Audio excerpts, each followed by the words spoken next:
The ground beneath bare feet was young in a way it no longer feels today.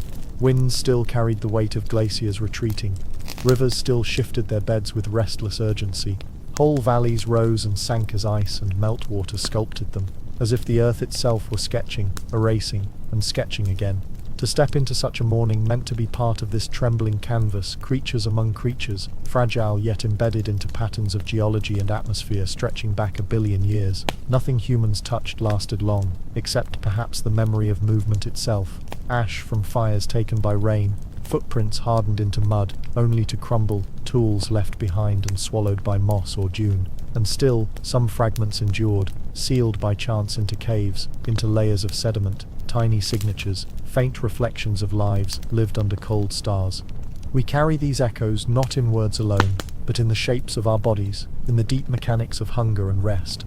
To survive the Stone Age was to master patience, to notice details, to listen to nature's quiet arithmetic. The tilt of grass meant an animal had passed. An irregular stone might be coaxed into a blade. Every gesture was informed by countless trials before it, by ancestors whose mistakes became teachings in silence. And still, nothing about this survival was guaranteed. Fire once lost in the rain might mean death. A poorly timed hunt could drain the strength of a group. Perhaps that is why memory, even then, functioned as more than recollection. It was survival distilled into rhythm, repetition, and story. Memory was not a luxury, it was life's tether. And yet, how slippery memory truly is. Of all that was done, of all that was seen, only fragments remain for us.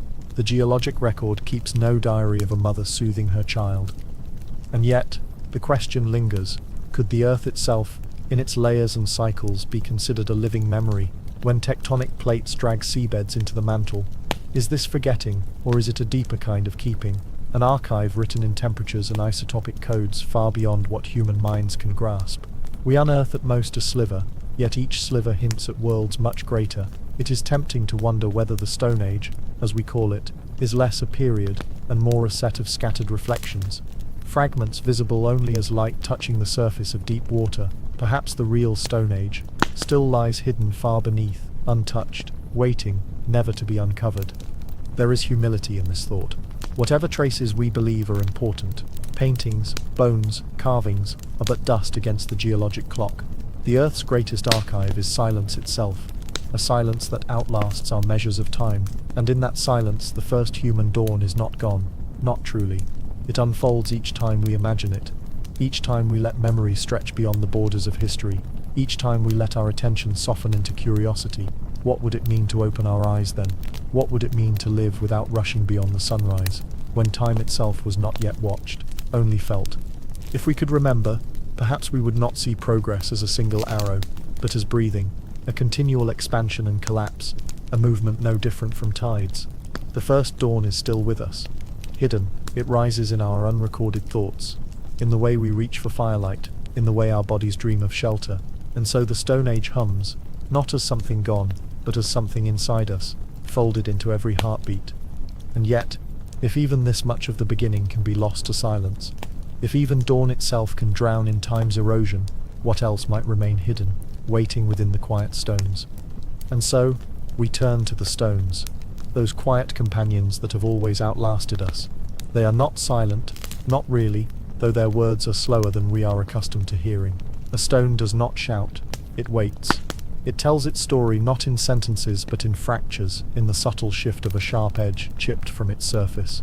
For early humans, this waiting was an invitation, a conversation that shaped survival, a shard of flint, sharpened with care, a grinding stone worn smooth by endless repetition. Each one holds memory, not in ink or voice, but in the geometry of its transformation. To break a rock deliberately is itself a kind of language. When a core was struck and splinters fell in predictable patterns, it meant more than efficiency, it meant recognition. Someone had looked carefully enough to see the stone's potential, to coax from it edges more precise than teeth, sharper even than claws. With each strike, knowledge deepened. A chipped edge might cut sinew, or scrape hide, or shape wood into a spear. The transformation was not random. It was a memory carried forward, one stone teaching another, one hand instructing the next. Sometimes archaeologists unearth these fragments by rivers, by long-forgotten hearths, by caves where dust has sealed them for thousands of years, and in each case they still speak, not of the individuals alone, but of the slow conversation between humans and geology. Erosion exposed them. What these objects reveal stretches beyond survival. A hand axe, smooth and symmetrical, pressed into shape not only by function, but also by something akin to aesthetics. Was symmetry comforting? Was it practical for balance in the hand? There is another mystery. Memory not just of individuals, but of landscapes. Certain rocks chosen again and again for tools, obsidian, flint, chert, occur in specific places, sometimes miles from where finished blades are found. This suggests memory not only of the stone itself, but of the land around it, routes across valleys, meeting places along rivers, journeys repeated through countless seasons. The tools are not merely artifacts of hands, but markers of movement and orientation. They are maps of stone, carried within the very grain of the material. Could it be that to hold one is to hold the ghost of a journey, to grasp a fragment of landscape long changed or forgotten? And when the tool broke, what then? Was it discarded as useless? Or did fragments still carry meaning? Some tools were reworked, reshaped, born again from brokenness. Others seem to have been left deliberately, perhaps as offerings, perhaps only as accidents, but always they returned to the earth, to the sediment that swallows everything in time. Their edges waited, their surfaces collected the faint polish of soil, the embrace of minerals. Their survival depended not only on human intent, but on entropy itself. The same wearing down that destroyed them also sheltered them, layering them like secrets trapped beneath rock. If stones can carry memory across epochs, perhaps absence itself is also a form of presence, an unanswered question lingering indefinitely in the silence of the object. They hold memory, not because they speak clearly, but because they do not. Their stillness invites imagination, speculation, a reaching toward lives otherwise unrecoverable. And yet, stones are not the only surfaces that held memories in those early days, for beyond the strike of flint and the dull ache of grinding stones, there were caves, dark and resonant, where walls began to collect images. If flakes of rock captured the rhythm of tools, then cave walls perhaps captured something even deeper, the rhythm of thought itself. In the hush of a darkened cave, stone walls waited with their silent shapes and unfinished shadows, and then fire arrived. It did not roar as it would in our modern imagination. Its beginning was fragile, just a spark, just a trembling ember coaxed from friction, from stone striking stone. Flame had to be persuaded, protected, breathed into being as if it were an infant presence, vulnerable to every gust. Yet once born, it altered everything. Fire was not merely light and heat, it was patience turned into power, night turned into day, fear dissolved by trembling radiance. The first time flames touched cave walls, memory expanded beyond tools. Stone held fracture lines, yes, but fire revealed color, painting, symbol. Perhaps it revealed something deeper, the recognition of the self as more than survival. To survive the Stone Age before fire was to obey darkness. When sun fell and stars rose, the world became hostile territory. Predators moved unseen. Cold pressed itself against skin, and every sound echoed larger than life. But fire softened this hostility. A flicker changed the rhythm of the night. Around a hearth, warmth flowed into bone, shadows danced into patterns, and for the first time humans could sit together in comfort without fear of what watched from the void. The fire was both barrier and bridge. It kept danger at bay and created space for story.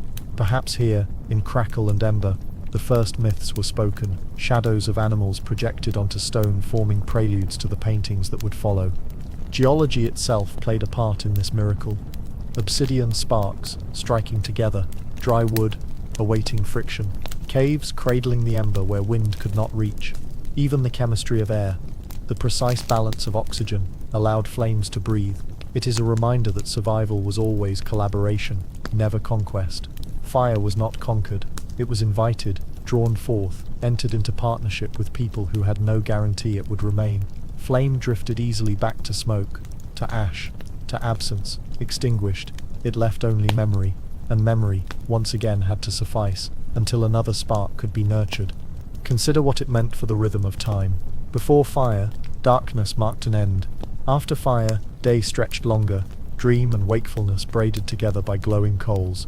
Was this the beginning of human imagination stretching beyond the present moment? Dreams born not only in sleep, but in the shared trance of staring at flame. Our ancestors must have read endlessly into its shapes, the way smoke carried into night air, the way sparks traveled upward like islands of light vanishing into stars. Fire became the first cinema, a screen flickering at the edge of consciousness, feeding thought with shifting forms too restless to ignore. Fire also rewrote diets and bodies. Charred meat softened, releasing nutrients with less effort to chew, fewer parasites to endure. Bones cracked in flame, gave forth marrow, rich energy in scarce winters. Roots hardened in embers became sweet, digestible, expanding the menu of survival. Some anthropologists wonder if physique and cognition themselves shifted because of flame, if brains could grow larger because fire lightened the workload of digestion. If that is true, then flame was not just comfort but transformation, reshaping what it meant to be human, turning hunger into fuel for thought. And yet, fire carried duality. Too much flame could destroy as easily as it could protect. Forests were remade by its appetite, grasslands regenerated or erased. Entire herds could be driven into traps by spreading heat. Those who learned to wield fire learned also to fear its wanderings, to respect its fickle nature. Perhaps that too is why it became sacred, not because it was safe, but because it demanded humility. Survival was never ownership, but guidance, hands coaxing balance from elements always larger than themselves. There is poetry in the way ash lingers long after flame dies. Ash seeps into soil, carrying minerals that still nourish plants millennia later. In caves, soot blackens ceilings as signatures of ancient hearths that warmed children. Healed wounds softened the edge of cold. These layers of carbon, fragile in themselves, become unintentional fossils of firelight, evidence written into stone by the absence of flame. Each streak says, "Here, once, a family survived the night." It is difficult not to imagine circles of figures huddled together, eyes reflecting firelight, voices weaving stories that now lie erased. Did they imagine the animals painted later on the walls? Did they tell myths of the sun born each morning from hidden embers beneath the horizon? Did they wonder what it meant that flame consumed everything it touched? Every story is absent, dissolved into sparks and smoke long gone, and yet the rhythm of fire, crackle, hiss, sigh, remains almost unchanged. A continuity we still know today whenever we lean toward warmth in the dark. Is it possible that fire was the first mirror? In the light of flame, faces could be seen clearly against night. Eyes found eyes, hands met across shadow. People became visible to one another, not only as hunters or companions, but as selves, distinct presences glowing in reflection. To see oneself in firelight may have been the first glimpse of identity as separate, yet belonging within the circle. We call it control of fire, but perhaps the term is misleading. Did they control flame, or did flame reshape them, teaching what it meant to live in community, to share fuel, to guard embers through rain and wind? Torches lit caves, revealing paintings that could not live without their glow. And so, in the hush of early Earth's nights, fire extended memory beyond fracture lines of stone. From sparks to stories, from warmth to vision, it bent survival into something newly human. Yet as the flames subsided each night into ash, another question remained. For fire may reveal the visible, but survival also depended on silence, on the hushed breath of the hunter, on the listening ear of the prey. If stone was memory, and fire was vision, what then did silence hold for those who needed to read it? Silence was a companion as important as fire. Long before dawn, before the first warmth of ember could reach skin, hunters stepped out into landscapes where every sound carried too far, every breath had weight. To survive was to speak less, and to listen more. Grass bent with the memory of passing bodies, water rippled with the echo of hooves. Each track pressed into damp earth was not only a clue, it was a story unfolding in fragments, a diary written in dust and mud. The hunt was never just pursuit of flesh. It was attention turned outward, a meditation on the invisible threads binding predator, prey, wind and ground. In those moments, the earth itself felt alive with signals. Dust held trails of animals brushing against undergrowth. Twigs snapped in patterns almost too subtle to notice. If a deer's weight shifted, it etched the faintest hollow into soil. If a boar rooted for food, the marks of tusks lingered on bark. These were fossils in the making, ephemeral now, but sometimes frozen later, baked hard by sun, preserved by chance. The ground remembered far longer than eyes alone could sustain. And so, hunters learned to read this geological script, piecing together futures from remnants of recent motion. It was not only skill but patience that carried them. Hours might pass in waiting. To move too fast was to scatter the quarry, to waste precious energy, to pause, to crouch low, to let dust tell its story. This was survival. In these long silences stretched the beginning of empathy, of learning to think like another creature, inhabiting its hunger, its fear, its choices. We may call it strategy, but perhaps it was something quieter, a communion shaped not by domination, but by mirroring, by entering into an animal's rhythm, until human and prey shared the same heartbeat of caution. And when the chase began, it was not sudden violence, but a continuation of that attentiveness. Runners traced steps over ridges, drives pushed herds into narrow valleys, persistence wore down muscle. Even the air itself was part of the hunt. The way wind carried scent, the way echoes betrayed distance, across grasslands and tundra. Humans survived not because they were strongest or swiftest, but because they were readers of the earth, choreographers of patience. Their power was not in claws or fangs, but in silence, cooperation, endurance, and perhaps, too, in reverence. The kill returned sustenance, but it also reminded of life given, life taken.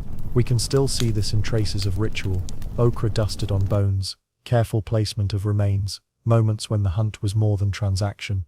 Dust was more than residue. It was archive. Even today we discover footprints sealed in stone, trails across volcanic ash hardened in an instant, capturing not just direction but the pace and urgency of movement. A mother holding a child, a small group clustered close, a single sprint breaking away across millennia. We can still read the urgency of steps. Each fossil track is a memory the earth agreed to keep. These impressions whisper across deep time, telling of a moment of pursuit, a moment of survival long after every voice is gone. But not every trail was preserved. Most prints dissolved in the next rain, the next gust. Entire stories vanished as if they had never been. The silence of the hunt lived alongside this silence of forgetting. How much has disappeared? Methods, rituals, songs, the particular rhythm of a group moving together, the knowledge of when to wait and when to strike. We know fragments, but never the whole. And yet maybe that incompleteness is itself the shape of survival, a life always lived in partial knowledge, never certain which step leads to success or disaster. In the hunt, there was no permanent mastery. A hungry winter could undo the skills of decades. A shift in climate could scatter herds. A single storm could erase every trace of prey. Entropy lingered here too, not only in broken spears and torn sinew, but in the fragile erasure of dust patterns. The earth reminded them at every turn, nothing can be held forever. The chase left marks and the marks were erased. Presence became absence, and absence too became part of the memory. And so the hunt was not only dust rising beneath feet, but dust settling again after. It was silence returned. Fields empty, tracks fading back into anonymity. Survival meant learning to live with this cycle of appearance and disappearance, to take what the earth offered, but never assume it would remain. Perhaps that is why, even after fire warmed their nights, people kept returning to caves and walls. In those sheltered spaces, they found a surface less fleeting than dust, a surface that might endure just a little longer, where the hunt dissolved under sky and rain, pigments pressed into rock could preserve for generations. Tools told one kind of story, footsteps another, but on the walls under the trembling light of embers, entire visions could be carried forward through time. If the land remembered through dust, through footprints, soon scattered by rain, then the oceans remembered differently. Shorelines were not only borders but invitations, shifting thresholds where food, story, and survival converged. For Stone Age people, the sea was an ever-changing archive, the tide writing and rewriting notes upon the sand, the waves leaving behind shells, bones, driftwood, each one a fragment of information about what had passed through its depths. To live by the ocean was to live beside a library of silence, a great memory written without words. Coastlines then were treasure houses. Shells gleamed in shallow pools. Mollusks could be gathered with ease. Fish glimmered in nets or were drawn from tidal traps of stone. These were predictable gifts, so long as tides were understood, so long as storms were respected. Middens, the great heaps of discarded shells and bones, still rise today along ancient shores, layered like the pages of a book that stretches across thousands and thousands of meals. Each layer holds clues, isotopes in shells telling of temperature shifts, of oceans growing warmer or cooler, fragments of bone carrying within them the radiocarbon signature of vanished animals. What may look like a pile of refuse is in truth a record of survival, as systematic and enduring as any carved inscription. But unlike stone tools or cave paintings, the oceans themselves were active participants in this memory. Tides washed away some traces, encased others in salt, ocean spray seeped into pigments, softened wood, carried seeds from one place to another, and beyond the visible shore, the deep waters held their own secret archives. Sediment falling through currents layered the seafloor the way seasons layer rings in a tree. Dust from deserts, pollen from forests, particles of ash from distant volcanoes, all drifted down, accumulating in patterns that scientists today can still read. Slice into an ocean core, and you hold time itself, compressed into color and texture, silent waves now stilled into geology. For those who lived then, these hidden records were invisible. Yet even if they did not know the deep ocean's story, they still read the surface pages with great precision. They learned the cycle of tides by the moon's phases, knew when to fish and when to wait, when the mussels would be safe, when storms would arrive. Each observation was repetition, each repetition a kind of memory echoed through generations. This rock will vanish beneath water tomorrow. This inlet always fills with fish at dawn. Spoken or unspoken, these recognitions formed a rhythm, linking survival with the larger metronome of sea and sky. And the sea was not only food, it was orientation.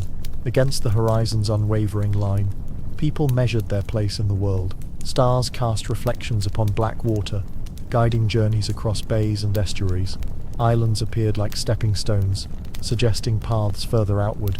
Coastal peoples became voyagers, daring to ride fragile boats beyond sight of land. What compelled them? Necessity, curiosity, something spiritual, perhaps all three. To set out into the silence of open ocean must have felt like stepping beyond certainty, beyond memory, into the unknown. Yet again, absence became part of the record. Some never returned, but their risk shaped the map of human presence itself. The ocean's memory was larger than human cycles. Waves gradually chewed at shorelines, removing whole camps beneath erosion. After the Ice Age, seas rose, covering valleys, swallowing settlements, drowning forests that once stood tall where waves now loom. Along the coasts of Britain, tree stumps still emerge at low tide, roots preserved by salt, reminders of a world not yet claimed by water. Could it be that beneath modern seas lie whole patterns of life erased from history, their records drowned but not destroyed? Some archaeologists call them lost coasts, civilizations hidden beneath waves, invisible archives waiting beneath currents. And still the ocean continues its remembering. Even today, each tidal pool is a microcosm repeating what has always been, life arriving, receding, renewing. The smell of salt, the hiss of foam, the scatter of shells across sand, these too are fragments of the same story told to our ancestors. To sit by the sea now is, perhaps unknowingly, to listen to what they once listened to see what they once saw. The waves we hear at night are echoes of waves they heard by their fires, the rhythm nearly unchanged since long before us. Oceans preserve with paradox. They erase and conceal, submerge and dissolve, yet within their chemistry lies an unmatched record. Layers of calcium carbonate build reefs that reflect thousands of years of living growth. Isotopes in marine fossils reveal atmospheric shifts, the breath of past climates. Salts crystallized onto stone hold tiny samples of the skies they fell from, droplets of old weather locked into minerals. To study them is to recover whispers of a world that believed itself forgotten. Perhaps that is why the ocean has always inspired awe, even fear. It is not only vast but ancient, not only shifting but enduring. Humans survived in partnership with its gifts, yet always with caution before its depth. And when we wonder now what memory truly means, we need only turn to the sea.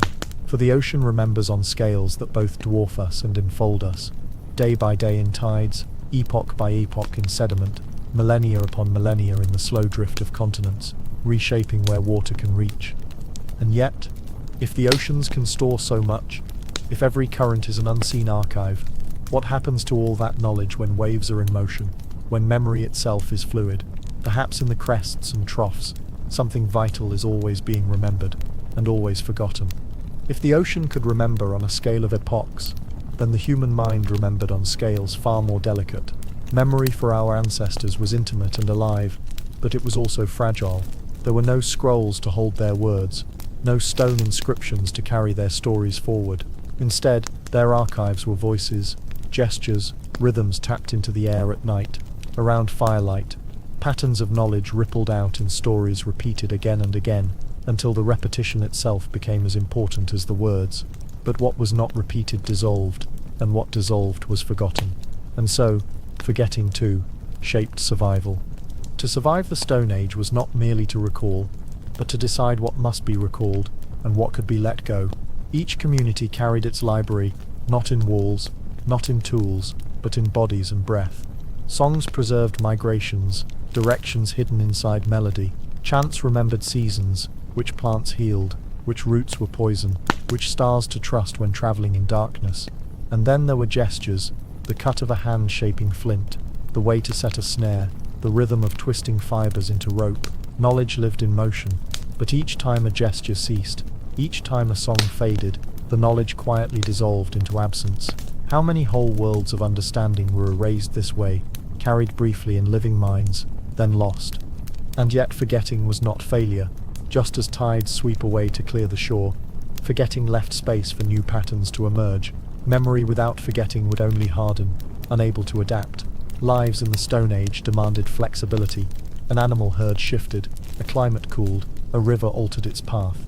To cling too hard to the memory of what once was could mean death. Forgetting was sometimes the ally of survival, clearing room for improvisation. Even silence was its own instruction. Not every life had to be recalled in detail, not every mistake etched in permanence. Still, glimpses of memory lingered in the most unexpected places. A handprint blown with pigment against a cave wall, a pattern scratched into bone. These small gestures hint at something more than utility. Perhaps the first impulse to resist forgetting, the first attempt to say, "I was here, and I should not vanish entirely." Yet most lives did vanish. Even names, if names were given at all, did not remain. We inherit no syllables of their languages, only shadows of syntax in the ways our tongues still move around certain sounds. The shape of forgetting carved just as surely as the shape of memory did. Geology bears witness to this. For every artifact unearthed, countless others are dissolved. Organic matter decomposed under microbes, fibers rotted, wooden tools burned or returned to soil. Entire dwelling places likely disappeared, erased by rising seas or shifting sands. If oceans remember endlessly through sediment and salt, the land forgets just as endlessly through erosion and decay. It balances itself, record on one side, blankness on the other, and humanity lived suspended inside that balance, knowing intuitively that their stories were always at risk of erasure. Maybe this is why rituals grew more elaborate, why pigments touched stone, why songs deepened into myth. Forgetting pressed people to remember more fiercely, even if remembrance was doomed to fragment. What if we considered forgetting not as loss, but as form? The shape of forgetting sculpted the way stories were told. Knowledge reduced to essentials became portable, transmissible. Wisdom hidden inside rhythm was harder to erase. Children could remember without understanding, carrying phrases forward until understanding was possible. The forgetting carved away excess like the sculptor's chisel, leaving only what seemed most necessary, most transferable. And yet, who decides what is essential? Who decides which story survives? Was some ancient healer's wisdom lost, while a hunting tale endured? Could we still be missing vast reservoirs of knowledge, because they were not sung, not painted, not repeated enough? Even now, traces of forgetting remain evident.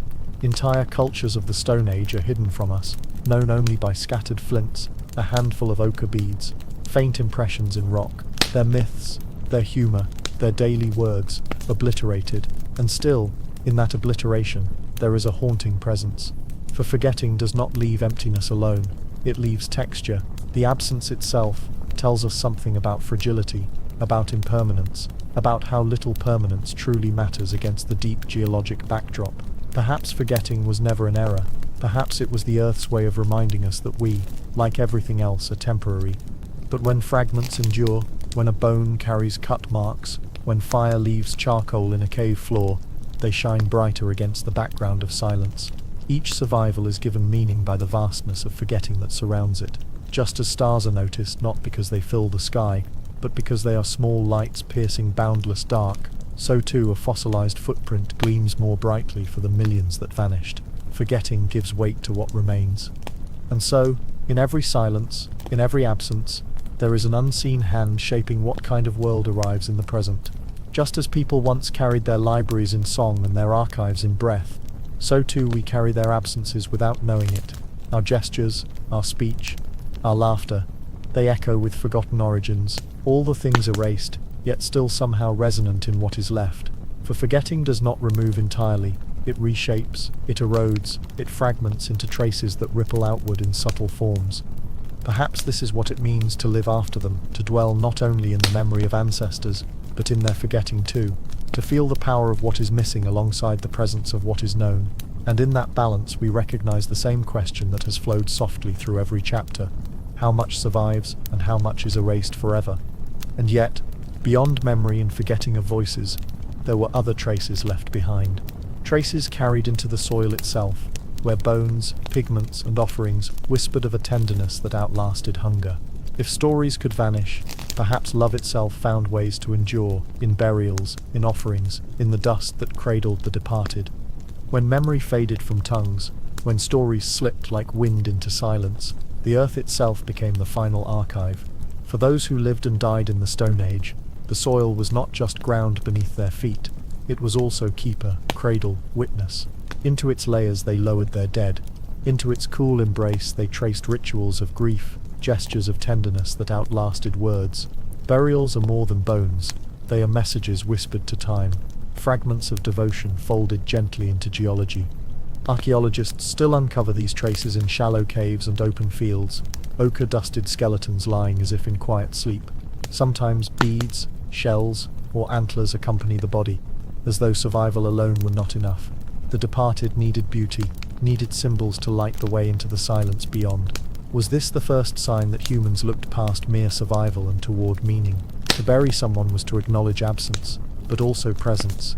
It was to say you mattered, and even though the tale of your days will vanish, something of you will remain inside the earth's vast memory. Red ochre paints so many burials of this time, a powder ground from stone, brushed onto skin before descent into soil. Was it the color of blood, of the returning sun, of life itself, or simply a pigment chosen for its endurance, its refusal to fade? Whatever its meaning, it testifies to an impulse both symbolic and tender. They did not lay the body down thoughtlessly. They lingered, they touched, they carried ritual into the world of geology, staining time with their affection. And yet, the burials were not uniform. Some were solitary, tucked into caves as hidden secrets.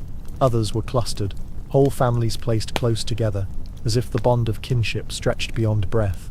In some places, children were adorned with beads, more lavishly than hunters or elders, as though their lost potential demanded beauty to balance grief.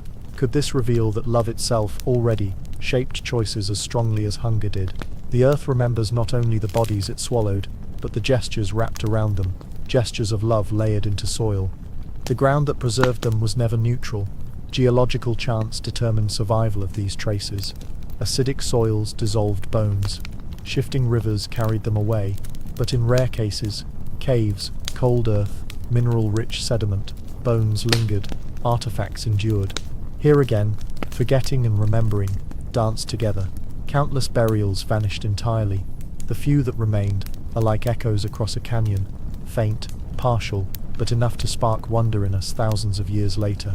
Enough to make us realize that humans then were not strangers, not brutes, but people who grieved as we grieve, who preserved presence in absence. Every grave, however humble, suggests a question. When did humans first imagine a life beyond life? These burials may hint at belief in an afterworld, or perhaps only an instinct that love could not end with silence. We cannot know exactly what they thought. The ochre does not explain itself. The beads remain mute, and yet in their muteness lies an extraordinary message. Even if bodies decay, even if stories fade, gestures linger.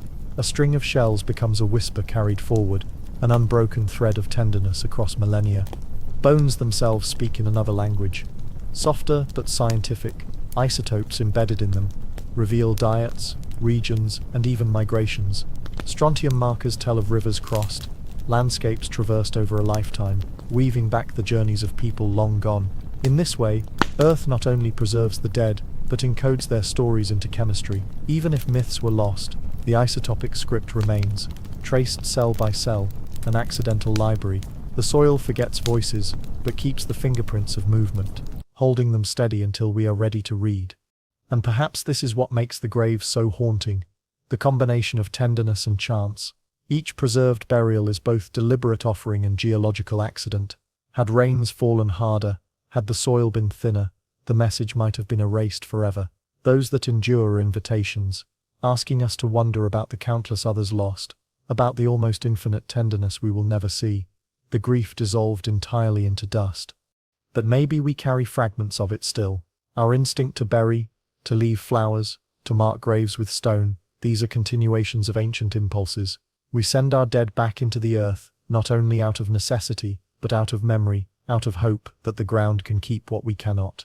The Stone Age was not separate from us, not alien. It breathes in the way we lower our losses even now, trusting soil to cradle what we love. One can almost imagine them kneeling, hands stained with ochre, voices whispering in the dark, the quiet weight of earth closing above a body. The silence after such gatherings must have been profound. That silence is still here, stretching across time, pressing against us when we look upon the bones. It says more than words can: absence made visible, grief written into geology, memory entrusted to dust. And yet, burial was not the only teacher. For above those graves, along the surface of the earth, another archive waited. Ice. It carved valleys, guided migrations, became a map cold and enduring. If earth remembered through burials, ice remembered through movement, pressing its history into the skin of the planet. Above the resting bodies, above the ochre-stained burials pressed gently into soil, the world stretched cold and immense. Ice lay across continents like a second skin, pressing valleys into shape, carving mountains into sharper relief. For those who lived in its shadow, ice was not only an obstacle but a teacher, a vast presence that demanded patience, humility, and resilience. To survive alongside ice was to learn from stillness, to recognize both power and fragility in frozen form. Glaciers have always been memory made visible, layer upon layer of snow compacted into crystals, each stratum marking a year, a season, a breath of atmosphere caught within its lattice. Tiny bubbles of ancient air remain trapped inside, carrying the fingerprints of vanished climates, carbon from fires long extinguished, dust from deserts thousands of miles away. To read ice today is to read a diary of the planet, a record stretching back hundreds of thousands of years. But for early humans, this record was not written in pages or samples, it was lived. Ice taught boundaries. Whole regions became unclimbable walls, shimmering horizons of danger. Valleys flooded, not with water, but with frozen masses grinding slowly forward, erasing forests, shattering stone. To cross these landscapes was to risk death, yet around their edges, life thrived. Glacial melt carved rivers, rich with fresh water and new soil. Herds followed these greener corridors, hunters followed the herds. Thus migrations were guided, shaped by the frozen hand of the earth. People traveled where ice allowed, gathered where glaciers retreated. Every step they took carried them deeper into landscapes, sculpted anew with each freeze and thaw. And ice was not only challenge, it was archive. Even without knowing, people read it as a kind of clock. The advance of glaciers covered familiar paths. The retreat revealed valleys not seen for generations. Entirely new terrains emerged as if sculpted overnight, though the sculptor was time itself, working strokes so patient, they spanned millennia. To witness such change was to live in a world that revealed impermanence, not in words, but in landforms. Could it be that early humans understood transience most profoundly by watching glaciers rise and fall over lifetimes? Ice also preserved, wrapping fragile traces in its crystalline grasp, bones of mammoth, sinew, even the impressions of grass sometimes endured, locked away where microbes could not feed. Much later we would uncover whole bodies, frozen mid-stride, eyelashes and stomach contents intact, an eerie suspension of time's decay. For Stone Age people, such discoveries must have stirred awe and unease, animals re-emerging from ice, as if death itself were temporary, a cycle paused but not completed. Did they view such preservation as a sign, a warning, or a mystery too great to name? The silence of ice carried lessons as well. Step onto its surface and every sound sharpened, footsteps hollow, wind unbroken, echoes without end. Perhaps it was in these vast silences that people learned to attune themselves, to move with caution, to measure the fragility of life with every breath visible in the cold air. To live beside ice was to accept quiet as condition, to read its subtle signs, the groan of a glacier shifting, the crack of hidden crevasses, the sudden release of water when sunlight pierced too long. And yet, for all its endurance, Ice too obeyed entropy. Even the greatest glacier advanced only to break apart in time. Whole structures collapsed into rivers, floated into seas as icebergs set adrift. For humans watching from shorelines, these collapses were both peril and promise. Peril in floods and rising waters, promise in the life-giving melt. This rhythm of consolidation and release whispered something profound, the truth that even what seems eternal is destined to fragment. Could it be that this lesson shaped us more deeply than we realize? Perhaps ice etched into memory the awareness that change is inevitable, that permanence is illusion. Each glacial retreat unlocked new opportunities, fresh plains for grazing, new waterways for travel. Each advance tested endurance, scattering groups, erasing paths. Ice taught adaptability. It folded survival into migration, imprinted resilience into the very marrow of those who endured. Still, there is poetry in how ice reflects light. Glaciers glow blue where compression refracts the sun, turning cold mass into living color. Imagine standing at its edge, torch in hand, watching sky and earth blur in the translucent sheen. Light bending through frozen time, ancient snow becoming present radiance. For those who gazed upon it, did it seem sacred, alive in ways stone could never be? Did they sense what we now know, that inside it lay breaths of ancestors, tiny reservoirs of air they once inhaled, whispers trapped and waiting? We can only guess. What is certain is that ice changed not only landscapes, but minds. It was both danger and guide, both silence and memory. It reminded that survival was always written in layers, some seen immediately, some stored secretly, waiting millennia to be revealed again. Even now, as we core into ancient glaciers, drawing slender cylinders from beneath mountain ice, we hold the same story: dust from forgotten deserts, gases from fires long decayed, traces of oceans shifting back and forth across continents. The ice speaks, even as it melts. And yet, just as the glaciers preserved, they erased too. Their grinding destroyed countless traces, villages swept away, forests ground to powder, bones crushed beyond recognition. Preservation and erasure bound together, never separate. The very force that remembered also forgot, carving silence into the earth as deeply as memory. And so, ice taught this most haunting lesson: everything can vanish, and yet something always endures. Burials whispered of tenderness, ice whispered of impermanence. Both showed that memory does not belong to us alone. It belongs also to the earth, to elements, to time itself. And yet, if ice could reshape entire continents with its movement, what of the spaces humans crossed upon them? What of the distances endured, the journeys measured without maps, written only in footsteps and stars? When the ice withdrew and new valleys opened, when forests spread where once there had only been frozen silence, people stepped forward into landscapes no one had ever walked before. To survive in such a changing world was to enter into an endless relationship with distance. Distance was not yet measured in numbers, in miles or kilometers. It was measured in bodies. How long legs could carry, how far children could walk before they tired, how many sunsets a group could endure before hunger demanded fire and rest. Distance was first invention, first mathematics, first map, though it was a map held not in hands but in memory, and in endurance. Imagine the world then: horizons stretching wider than stories, mountains visible but unreachable for days, rivers demanding detours measured in weeks. To cross them was not only a test of strength, but also of memory. The mind charted trees, streams, stars with careful precision, recalling where shade appeared or where herds once gathered. Every step carried risk, and every risk sharpened awareness. In this way, distance became not emptiness, but information. Each stretch of ground a pattern to memorize and pass across generations. Geology itself collaborated in this invention.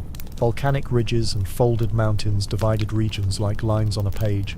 Coastlines curved into bays that called for detours. Deserts extended horizons into shimmers of heat. Distance took its form from tectonic movement, from rivers' erosions, from the restless shifting of continents. Even without knowing, humans rid these geological scripts, following the grain of rock, the opening of valleys, the slope of basalt and chert. Distance was not arbitrary. It was shaped by the earth itself, by its deep and ceaseless motion.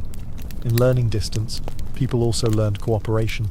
A journey too long for one could be endured by many, sharing burdens of food, tools, and memory. These collaborations transformed distance from isolating gulf into connective tissue. Perhaps in this sharing, identity itself stretched outward, no longer just individual survival, but collective movement, a recognition that to cross the unknown required others. Was this not the first quiet invention of community as we know it, bound by the simple act of walking together? And with distance came story. Paths were marked with narrative. Beyond the ridge lies water. Beyond 3 nights of travel lies stone fit for blades. These stories condensed distance into memory shapes, omens and landmarks, replacing numbers. Perhaps this was the beginning of language for measurement, not units, but comparisons, rhythms of steps, counted in breaths, in songs repeated, until a destination was reached. The human voice carried across distance became itself a bridge. Yet distance did not only connect, it also separated. It widened gaps between groups, scattered languages, created silences between communities. One valley apart might mean generations without meeting. A day's walk could define whole cultural boundaries. Forgetting grew from distance as much as from time. Perhaps some groups, once one, became strangers simply because valleys or seas parted them, until only faint echoes of shared ancestry lingered in gestures or rituals. Distance invented diversity, scattering humanity into countless variations of story, speech, survival. And still, distance was never neutral. It tested endurance and revealed fragility. Hunger pressed against legs and lungs. Wounds worsened when carried too far from safety. To journey meant to gamble with limits. And in this gamble, absence became a constant companion. Not everyone who walked returned. Trails across mountains often end in sudden silence, the footprints dissolving into snowdrift or cliff. Journeys never completed, but still remembered at campfires. Distance measured not only how far one could go, but how much one could lose. Yet, there is a strange grace in imagining these endless steps across tundra or savanna, each footfall soft against dust, each horizon widening into another beyond it. Walking itself was transformation. To move far overland was to shed and to gather, to be reshaped by terrain as much as by time. In some sense, humanity discovered itself in its own migrations, in the repeated decision to leave behind the known and risk the unknown. Every expansion of distance was also an expansion of identity. Today we can map these paths in scientific detail. DNA traces migrations in the helix of our bodies. Isotopic signatures in bones tell where people grew up and where they died, often far apart. Fossils in river valleys show sudden appearances of tools foreign to the region, evidence of newcomers arriving from somewhere else. The Earth remembers distance not in kilometers or miles, but in chemistry, in the mineral seams sealed within bones, in the pollen layers that tell when a forest was entered for the first time. The past is written in distance, however faint its strokes. And perhaps, above all, distance invented time. For to walk for days meant to feel passage in the body, the ache of legs, the rise of hunger, the counting of nights. Time lengthened when measured against ground crossed, and space folded itself into memory.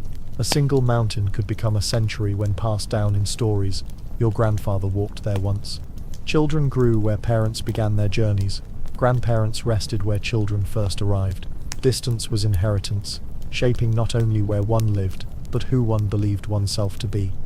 And yet, if each horizon opened to another, if distance was always unfolding, then perhaps humanity never truly arrived anywhere. Perhaps survival has always been migration, movement without end, footsteps flowing into footsteps like waves along shore. And if that is so, then what was the unseen language that made this movement possible? For surely it was not words alone, but something older, quieter, carried in the body, in gesture, in gaze, the language before words, spoken through silence. Before distance could be measured by stories, before firelight drew faces into identity, there must have been language, but not as we know it. It was not yet carved into symbols, not yet gathered into structured grammar, not yet woven into pages or carved into stone. It was language born of gaze and gesture, of pause and rhythm, of sound that carried between bodies long before meaning found syllables. Perhaps in those days, words were less like labels and more like movements, less like scripts and more like songs. Imagine a small band gathered on the open plain. A child points silently toward a herd appearing on the horizon. The gesture itself is the sentence. A hunter returns with a wound, and a tilt of the head toward water is the command to drink, to heal, to rest. The lifting of the hand to stillness quiets others. The narrowing of eyes toward the ridge signals attention. These were not inventions in the way we create languages now.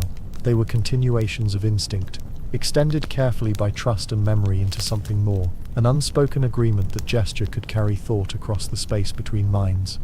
And then came sound. Not yet words, perhaps, but exhalations colored by urgency or reassurance.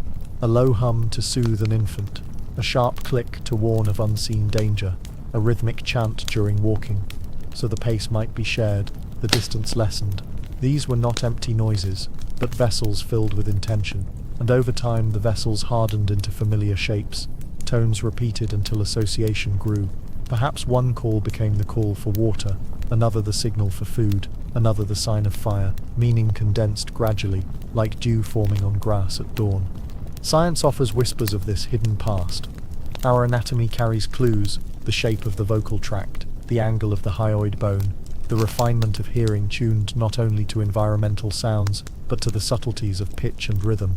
Long before full words, we were already creatures of sound, creatures who imagined through vibration what had not yet been named. Fossils alone cannot tell us the first words spoken, but they remind us that our throats and ears evolved in synchrony, sculpted to trade not only survival instructions, but also gentler sounds, lullabies, laughter, the first ghosts of what would one day be poetry. What if these proto-languages were less about precision than about connection? Spoken language now seeks exactness, a name, a direction, a boundary between meaning and ambiguity. But perhaps in that older time, ambiguity was not flaw, but richness. A hum could soothe, warn, or invite depending on context. A gesture could contain multiple layers. The same hand shape could signal stillness one day, direction the next. Meaning shimmered like firelight, never fixed but always living. Was this fluidity not itself a kind of wisdom, allowing communities to adapt rather than trapping them within rigid codes? Even silence was language then. The long pauses during the hunt, the breath held while waiting for prey, the stillness of listening to the wind. Silence carried instruction. Silence carried respect. Around the fire, silence could mean agreement, or reverence, or fear. Perhaps it is our modern ears that seek noise where none is needed. To our ancestors, the absence of sound may have been as expressive as the flurry of words to come. One can imagine those first efforts at story, around the hearth. Voices begin weaving sounds into sequence, gestures filling the spaces between, a rising tone for the mountain, a descending one for the valley, a rhythmic clap to mimic hooves. Children laughed, mimicked, joined. Stories were pre-verbal, enacted as much as spoken, painted with movement as much as with sound, and maybe, only much later, some of these repeated sounds crystallized into words that still echo faintly in ours today. It is humbling to think how much of ourselves was born in this liminal space, the space between animal call and human word. Could it be that identity itself formed here, when one person realized that another could hold the same sound in memory, that a signal could outlast the moment of its utterance? Once thought could take form outside the body, carried in air to another, was this not the first seed of culture, the first fragment of society as we know it? And yet the memory of this pre-verbal language has mostly vanished. The earth did not fossilize our voices, did not preserve echoes in stone. What lingers are only indirect traces, the shape of bones, the resonance of modern speech, the shared laughter that still needs no words. The rest has been swept into silence. Perhaps this silence itself is a kind of language, an eloquent absence reminding us of how much has been forgotten. But even if forgotten, the legacy remains. Gesture still fills our conversations, hands moving instinctively when words falter, tone still shapes meaning, kindness draping itself around, even the simplest phrase, anger sharpening, even the most neutral sound. Infants, before they learn words, already sing, and signal in ways that echo what must be as old as humanity itself. The invention of words was not a beginning, but a continuation of what had always been, the reaching of mind to mind through breath, through silence, through gesture. And so, in this quiet archaeology of language, we find ourselves still holding its roots. When we soothe with a hum, when we point, when we fall silent together, we dwell again in that early Stone Age. The language that came before words still flows beneath our speech, a hidden river feeding the surface of all we say. And yet, if humans once carved meaning from air and silence alone, what about the materials of death, of life reduced and reshaped? What of the bones left behind, carved into tools or flutes, drawn into another kind of conversation, the conversation between life taken and life transformed? Bones remained after flesh had gone. pale reminders of motion and hunger, of life that once pressed against grass and air. For early humans, bones were not only residue, they were possibility. Each curve, each hollow, each strength hidden within, was invitation. A rib could be split into a blade, an antler ground into a point, a long shank drilled into a needle fine enough to stitch hide against winter's breath. Death itself became resource, reshaped into survival. The earth had already taught that nothing endured without transformation, ice becoming rivers, stone struck into edges, and so bones too took on new lives in human hands. To carve bone was to recognize material already tempered by time, already refined by natural rhythm. Unlike stone, bone carried warmth. Unlike wood, it endured decay more slowly in soil. Each reworked fragment contained both absence and presence. The animal was gone, but its body lingered, entering once more into the circle of usefulness. And in that transformation, memory deepened. Every needle was echo of sinew, every flute was echo of breath, every ornament worn upon the body was echo of a creature's gift. In this sense, survival became dialogue, not with silence alone, but with the lingering presence of what had been taken. Science now uncovers the elegance of these transformations. Microscopic striations show how awls were used to pierce leather or basketry. Wear patterns at tips tell of sewing fibers across centuries. Some bones bear pigment stains, perhaps ornaments threading through hair or clothing. To hold such a tool today is to stand in a chain of memory. A deer felled on a hillside, a body disassembled with care, a fragment chosen for its resilience, shaped into something entirely new. Each cut mark is both signature and story. Yet bones were not always bent to practicality. Some became instruments. A hollow femur, pierced with careful holes, is one of the oldest flutes we've yet uncovered. Breath stretched into music, notes lifted into cavern air. Imagine the sound, thin, trembling, but human, carried upon the same bones that once ran across grasslands. This was more than survival. This was echo turned into song, absence becoming presence again. In those first fragile notes perhaps lay the earliest sense that we too could create permanence, not by resisting death, but by reshaping it into beauty. At times, bones grew decorative, beads cut from vertebrae, pendants shaped from teeth, necklaces strung with shells and fragments. Was this adornment vanity, or was it remembrance? By carrying bones, perhaps people carried trace of life with them, a gesture of gratitude, or of continuity, or even of identity, marked not only by the living but by the dead. To wear such an ornament was to place absence upon the body, to fold forgetting back into presence. And in that gesture, we see the earliest stirrings of meaning woven into matter. But bones also carried silence. Thousands rotted back into soil without being touched, without being shaped. Entire herds of animals passed into the earth unseen, lives gone with no echo in human memory. Perhaps this is why the shaped ones feel so haunting. They stand bright against the shadow of so much else that vanished. Each bone tool is not just function, but miracle of endurance, surviving against the long tide of entropy, a fragment of existence still holding shape where nearly everything else dissolved. The echoes stretch even into us. Our own skeletons, when returned to soil, are subject to the same transformations of time. Minerals leach, marrow disappears, yet traces remain, scraps of calcium folded into layers of earth. Someday, long after we are gone, perhaps a fragment will be found, worn but recognizable, echoing our own survival in the way these ancient bones echo theirs, silent, but still breathing, meaning to whoever kneels down to uncover it. And so, the bones remind us that nothing truly leaves. Everything transforms, breaking, reshaping, enduring in altered form. Death was neither end nor defeat, but continuation. The bones were teachers, instructing in resilience, reminding that survival meant listening not only to wind, stone, and fire, but also to what remained when breathing had ceased. In practical hands they became tools. In inspired hands they became music. In grieving hands they became tokens to carry. Always they were echoes, whispering that nothing disappears entirely, it only shifts material, only alters form. And yet, if bones could echo lives once lived, what of the walls of caves, the vast stone canvases waiting in silence nearby? Could not stone itself, touched by hand and pigment, become a memory even more enduring than bone, a living library of visions shining in flickering firelight? Beneath the surface of the earth, where darkness pressed in so fully that eyes could not find form without flame, humans discovered a new kind of memory, the walls of caves, cold and silent, became more than shelter. They became surfaces that remembered. Here, where torchlight trembled, pigment transformed stone into living vision. Hands pressed against rock, palms outlined in ochre, animals arched across ceilings as if still running, still breathing inside the silence. In these moments, humanity began not only to endure the world but to depict it, not only to survive but to imagine survival taking shape on stone. A cave was more than a void. Its very geology made it an accomplice in this act of remembrance. Limestone dripped into stalactites, water etched flowstone, minerals cooled into rippled patterns that waited for human eyes. The walls already bore the slow writing of time. Calcite sheets gleaming like frozen rivers, quartz crystals catching firelight like stars.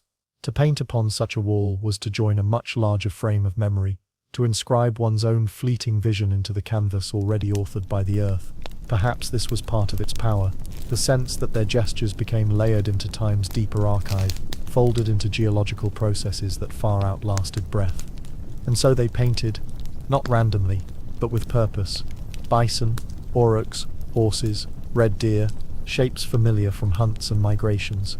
Some forms stretched with natural curvature of rock, using outlines already present in stone to suggest muscle, motion, life.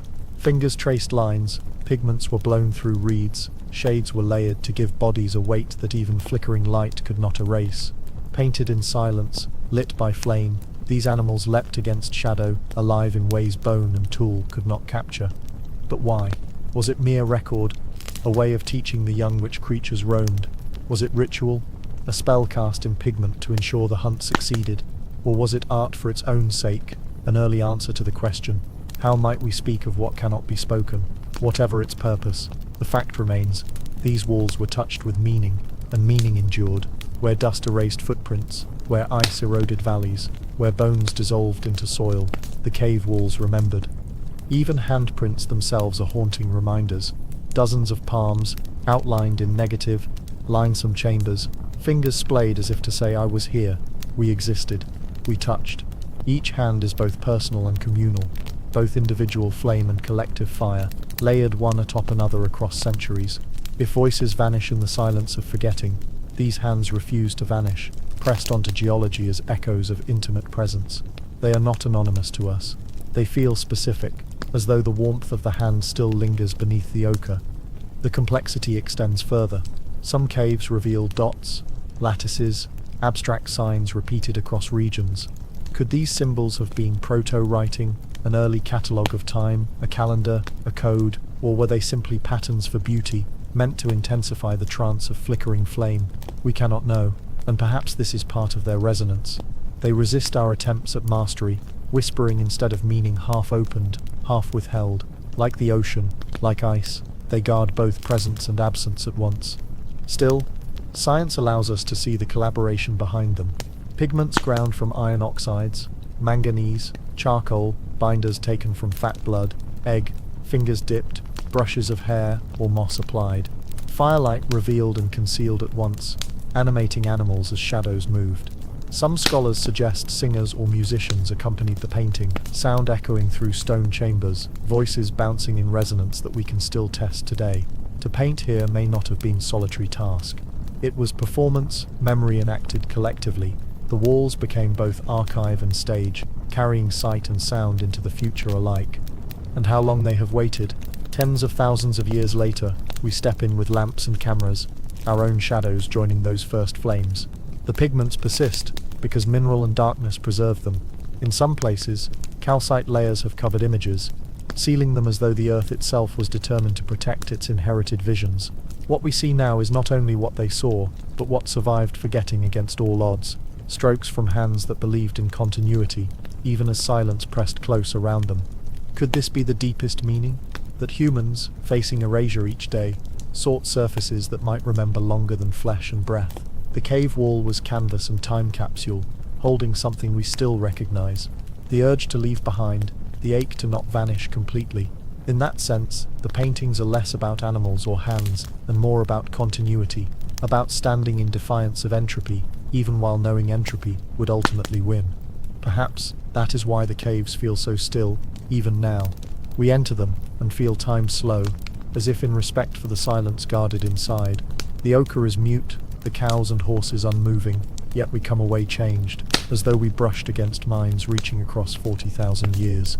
This power is not illusion, it is memory stretched wider than language, inscribed in rock, lit by fire, carried forward out of darkness, to remind us that we too belong to something larger than days and names and individual lives. And yet, even as caves remember, they also conceal. Beyond torchlight, beyond pigment, there was silence filled with vanishing echoes. The walls caught what vision they could, but outside, the great beasts themselves were fading into extinction. For if humans could preserve life in image, they could not always preserve it in reality. And so comes the silence of what was lost, the great extinctions that shadowed their survival. The cave walls preserved their silhouettes, herds of mammoth, the curve of aurochs, the outlines of lions, bears and bison. And yet, outside those caverns, one by one, silence grew. Animals that had lived for millions of years fell away until only their traces on stone endured. The Stone Age people were not abstractions moving through empty landscape. They were witnesses to loss on a scale we now call extinction. And to endure that loss was to be shaped by a silence that deepened around them with every passing century. Extinction was not a sudden thunderclap. It arrived slowly, like breath fading, a herd diminished. A migration failed to return. A familiar form grew rarer until children no longer recognized its tracks. The memory of animals stretched across generations, until memory itself became thinner than the air it traveled in. What must it have been to see the last of something, to encounter the final echo of a presence woven into myth and hunger alike? Perhaps in the beginning, they did not realize it was the last. Only later would the silence settle, an absence too broad to be filled. Science tells these stories now, drawn from bones in caves, tusks in riverbeds, isotopes in soil.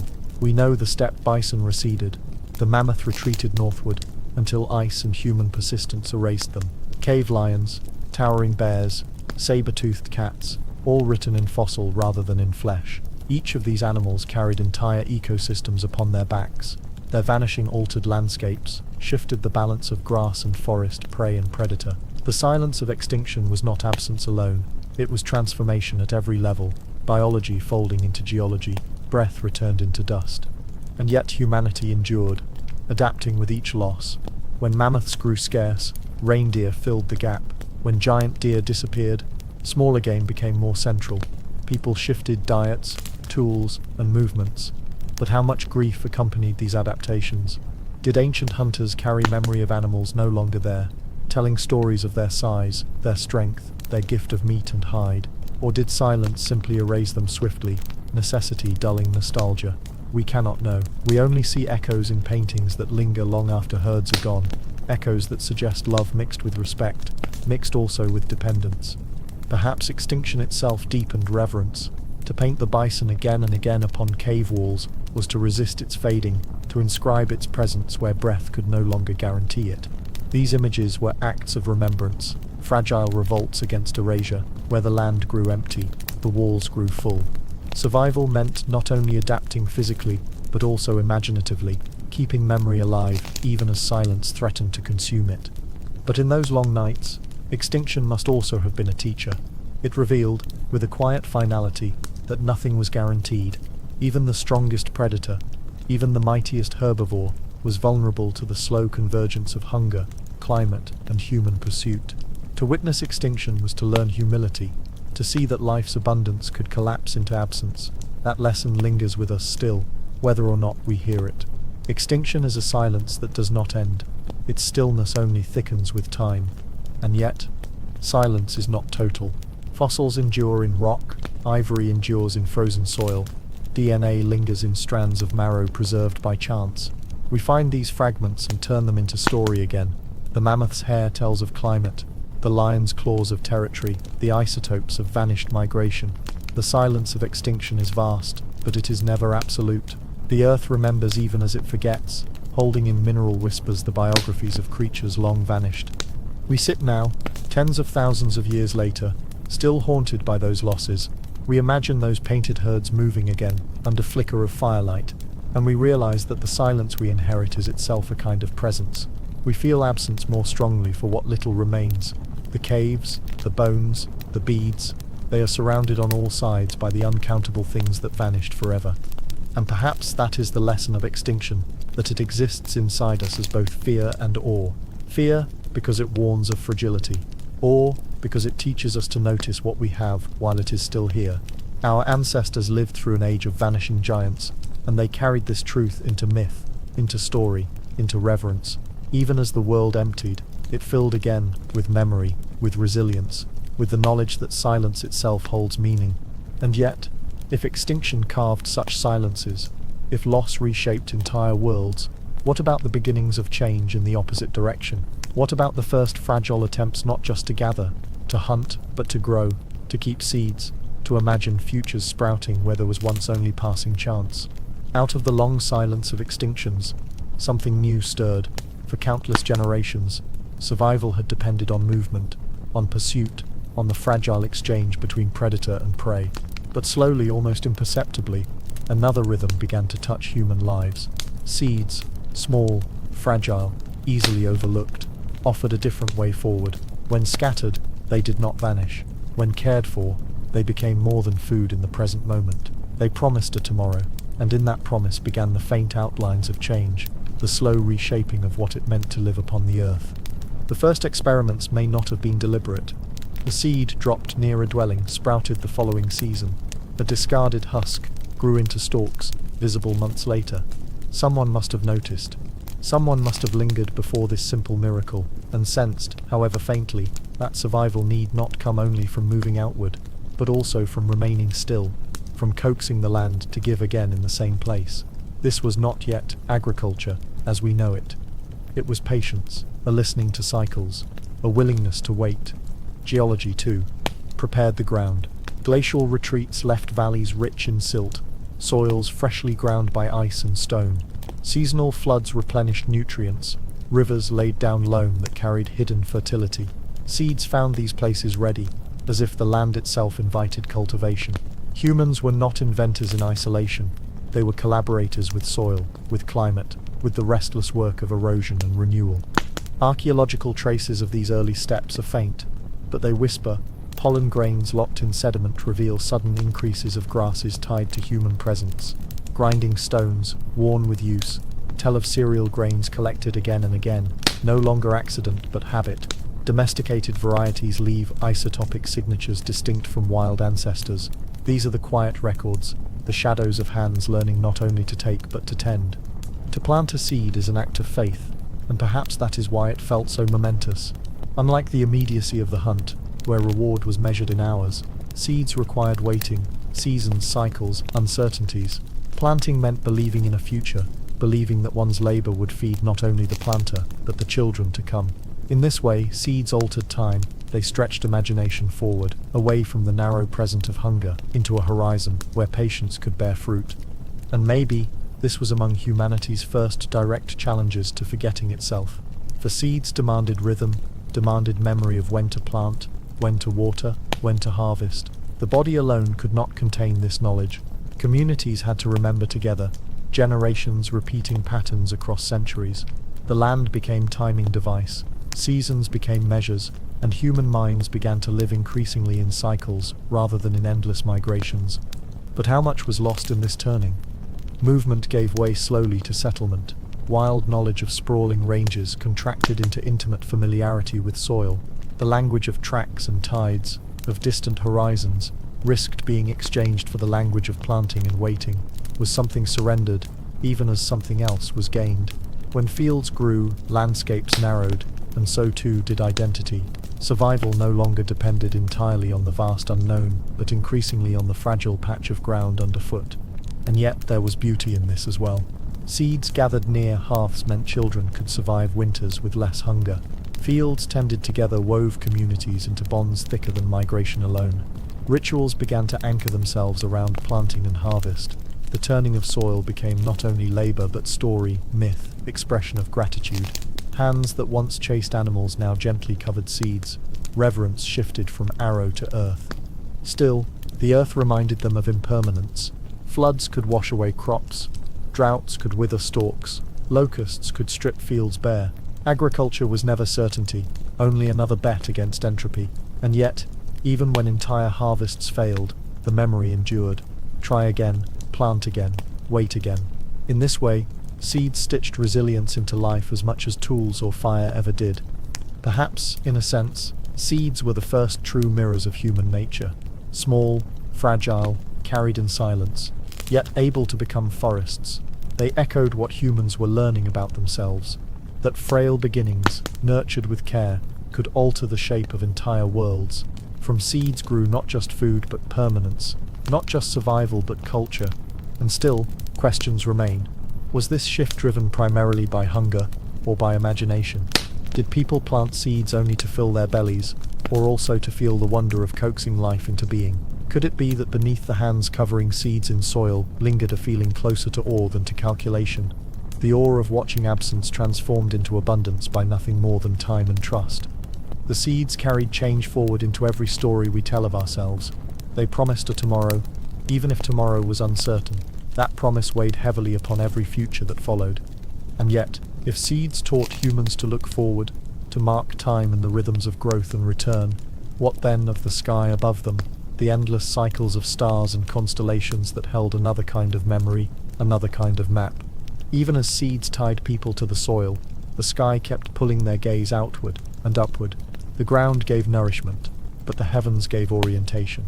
To look to the firmament was to see patterns that repeated with extraordinary patience, stars rising and setting, constellations shifting with seasons, the moon swelling and dissolving into darkness. If seeds whispered of futures hidden in earth, the sky spoke of eternity written in light. The Stone Age people did not need mathematics to understand it. They only needed to look and remember. Gradually they realized the heavens could be compass, calendar, guide. Night after night, in stillness around the fire, eyes traced the stars. The constellations became more than random scatter. Shapes emerged, hunters, animals, rivers, that mirrored what was already familiar on land. With these mental images, they could carry the sky with them across valleys and plains. One star pointed to water, another told when winter approached, another marked the long return of migrating herds. The sky became a vast map, not drawn on parchment, but imprinted inside memory. Where the land shifted too quickly under erosion, the enduring sky offered consistency, anchors for orientation across ages of uncertainty. Science confirms this deep intimacy. Our bones, analyzed for isotopic shifts, reveal migrations that span enormous distances. People could not have crossed such spaces without reliable guides. Stars gave them those guides. The North Star, steadfast above the horizon, held as reference point where landscapes offered none. Lunar cycles marked tides, guiding seashore harvests of fish and shell. Meteors, eclipses, comets, these fleeting bursts must have carried spiritual weight, reminders that the heavens were not abstract but alive, always in conversation with earthbound lives. And when stories began to crystallize around firelight, it is easy to imagine the sky as their canvas. Each constellation was narrative, a framework to carry memory through generations, a hunting tale mapped to Orion, a myth of renewal to the waxing and waning moon, a warning embedded in the dimming of seasonal stars. Such stories encoded survival. They carried lessons not in abstract numbers, but in images easy to recall under vast skies. Where ink and parchment did not yet exist, imagination held the role of recorder, and the heavens became the scroll unrolling endlessly above. There was comfort in this repetition. Seeds demanded hope in the unseen. Stars, by contrast, were visible each night.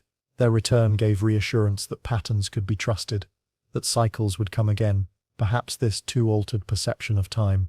The day-to-day struggles of hunger and weather were set against something so vast, so consistent, that human lives must have seemed both fragile and yet included in a larger design. To know the sky was to feel part of a presence immeasurably larger, and to find direction not simply in geography, but in belonging. And yet the sky was no passive backdrop. It was movement itself, celestial motion unspooling slowly across the horizon. Watching these changes trained humans to think in long arcs. When the Pleiades appeared before dawn, certain seeds could be planted. When particular stars vanished into the sun's path, it marked time to move herds. The heavens adjusted human action. It stretched the imagination of time away from days, and toward seasons, away from births alone, and toward inheritance. In the stars, people rehearsed continuity. But the sky also carried mystery. Why did the moon bleed red in eclipse? Why did suns vanish behind clouds for weeks? Why did stars drift year to year across horizon? These were not questions with ready answers. Perhaps in that enigma was a new awareness that some truths are greater than explanation. That awe itself could guide survival as surely as knowledge. The uncertainty mattered as much as the certainty. To live beneath the stars was to be humbled by mystery, while still soothed by cycle. It is worth remembering that the night sky then was unpolluted, sharper, more overwhelming than any view most of us know today. Imagine lying beneath that expanse, fire dying low, silence broken only by wind and animal call. The sky would not have felt distant. It would have been immediate, alive, weighty with presence. In such immensity, people could see themselves not as controllers but as participants. They were small, yes, but they were connected, rooted by seeds, oriented by sky, carried by cycles greater than themselves. Today, when we recover bone calendars etched with marks, or artifacts aligned with solstice sunrise, we glimpse this ancient marriage of earth and sky. Isotopes can tell us where people traveled, but star alignments tell us how they traveled, guided by constellations, by predictability woven into the canopy of night. These are not fragments of superstition, but fragments of science in seed form, profound observations repeated until they became woven into culture. And perhaps, standing beneath such skies, they understood something we still strain to remember, that survival was always entwined with wonder. To notice the heavens was already to step beyond the immediate, to reach inward and outward at once. Stars were not only compass but mirror, reflecting back a truth as enduring as their light, that human life gains meaning not by what it controls, but by what it learns to follow with reverence. And yet, stars could guide and orient, but they could not prevent loss. For even as the sky offered constancy, the earth beneath was shifting, eroding, breaking. Distance carried people forward. Skies held them upright, but stone, always patient, reminded them that time itself wears all things down. Even the tools, the walls, the bones, everything returned to fragments through the slow hand of erosion. If the stars promised constancy, erosion whispered the opposite. Where night skies remained still enough to guide, the earth beneath feet never truly stopped moving. Valleys wore down, cliffs melted into sand, mountains gradually dissolved under rain and wind. To live in the Stone Age was to watch landscapes quietly shift, not with sudden violence most of the time, but with a slow, patient hand that seemed to erase as much as it revealed. Erosion was not visible in moments, but in lifetimes, and still, its touch was everywhere. A tool chipped sharp from flint dulled quickly after cutting. Spears fractured where bone was too strong. Fire left behind ash, and ash drifted away on breeze within days. Even the most carefully chosen rock face for painting, seeming so eternal, carried cracks where water could seep, layer where pigment would fade. In this sense, erosion was a language, constantly reminding that nothing lasted untouched. To survive was to live with this truth, to adapt not only to change but to diminishment, to accept that all things would wear, fade, scatter. Geology makes this truth visible to us now, in grand spans of time. Sandstone cliffs tell of rivers once coursing, limestone caves preserve seas long vanished, volcanic ash blankets, entire regions where forests once stood. But for those early people, this vastness was translated into lived moments, a pathway through rock narrowed by falling stone, a fertile valley disrupted by flood, a familiar shelter collapsed after too much rain. Erosion was teacher not in abstraction, but in immediate reminder. You cannot rely upon any surface forever. And yet erosion was not only destruction, it also created. Fresh soil washed into valleys sustained grass and prey. Rivers carved canyons, opening routes into untouched lands. Winds stripped plains bare, making herds more visible against horizon. Erosion was both giver and taker, destruction and renewal, presence and absence together. Perhaps in this paradox, humans found new resilience, recognizing that the end of one surface became the beginning of another. A tool lost to rust returned as stain in soil. A cliff worn down fed the fertile plain below. To live with erosion was to live within a cycle larger than any single need. In this rhythm, erosion also carried memory. Not memory like words or paint, but memory like scars, layered signatures of processes too slow to be heard in breath. Fossils formed as minerals seeped into bone long after flesh decayed. Landscapes hardened into archives of vanished seas. Sediments captured pollen from forests no longer living, entrapping their whispers for millennia. It is strange to think that forgetting and erosion are kin, and yet remembering and erosion are kin as well. The same rain that removes pigment engraves soil with seeds that will sprout next season. The same winds that scatter ash preserve buried valleys beneath drifting dunes.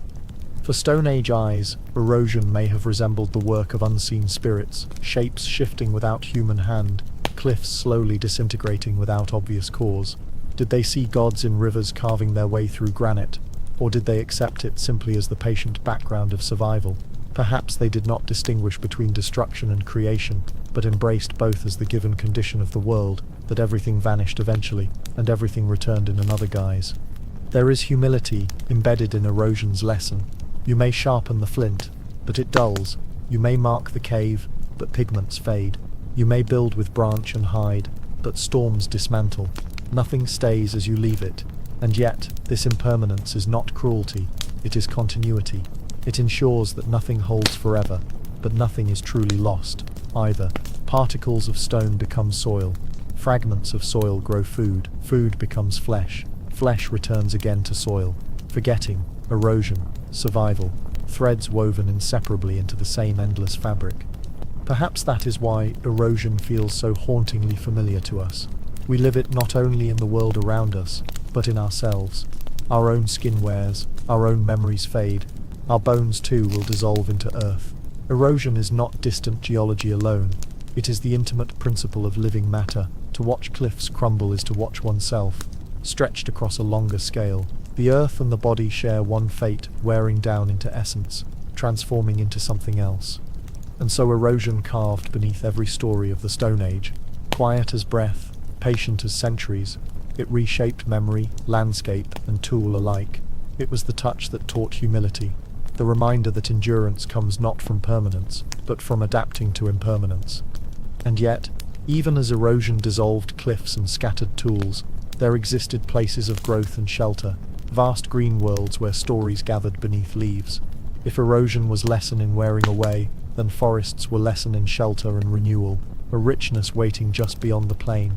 Where erosion wore things down into fragments, forests gathered things together into abundance. Beneath the arching canopies of ancient oaks, pines, and birch, people stepped into a different rhythm of survival. The forest was not barren plain or windswept tundra. It was enclosure, shaded, resonant, alive with hidden voices. To enter it was to step into a world already carrying stories, each tree an archive of seasons, each leaf a brief syllable spoken and forgotten as it fell. Forests sheltered more than bodies from weather. They sheltered memory, myth, and imagination.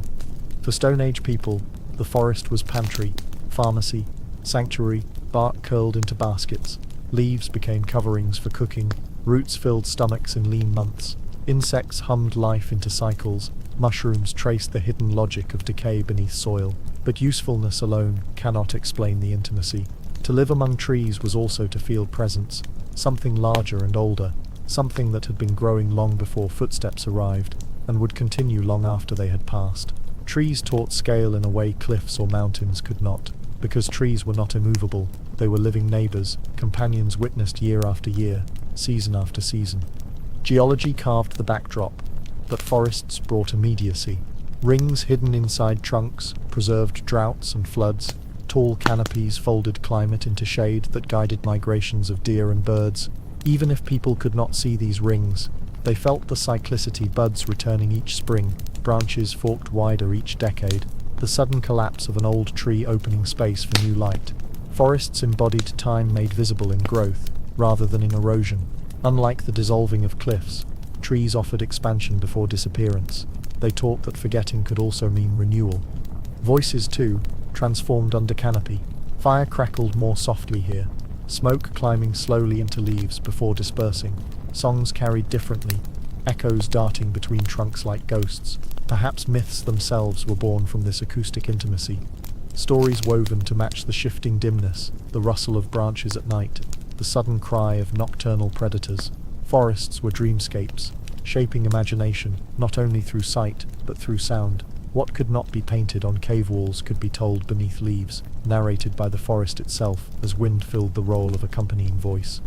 And so forests became archives of story, not written in pigment or carved into bone, but performed again and again beneath canopy, Sitting around fire, travelers marked paths not only by constellations above, but also by trees below. Here, beneath this trunk, lies the marker for our return. Bark received carvings, small totems were hung from branches, leaves scattered like transient prayers. Every forest became a book without pages, each clearing a chapter, each tree a margin full of whispered notes. No archive lasts long in bark or leaf, and yet entire cultures rested their memory against trunks, carried forward not in matter, but in voice. We see the fragments now in pollen records preserved in peat bogs, in charred wood buried near fire pits, in faint marks etched into timber that somehow endured. Layers of rotted leaves in soil still carry isotopes of the world they once breathed, recording shifts of atmosphere itself. Science translates these into data, but their origin remains the intimacy of humans tracing survival through green corridors. These fragments remind us, forests were not merely background, they were co-authors of human memory. But there was always duality. Forests sheltered, yet they also threatened. Predators crouched within their shadows. Insects carried sickness, thick foliage blurred orientation. To step into a dense grove was to step into uncertainty, as much as into shelter. This, too, shaped story. Myths carried caution, warnings of spirits or creatures said to prowl among roots and branches. The forest in this way became mirror of the human psyche itself, protective and dangerous, fertile and consuming, comforting and mysterious. Perhaps this is why so many later myths across cultures return to the forest as the place of testing, of growth, of passage.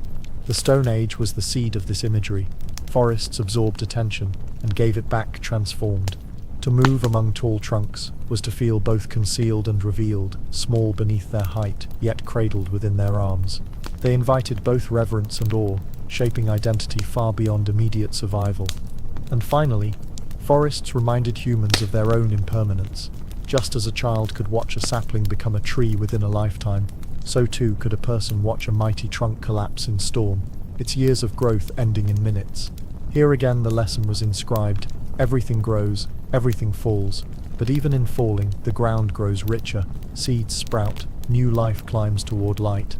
Forests sheltered stories not because they were eternal, but because they always offered renewal.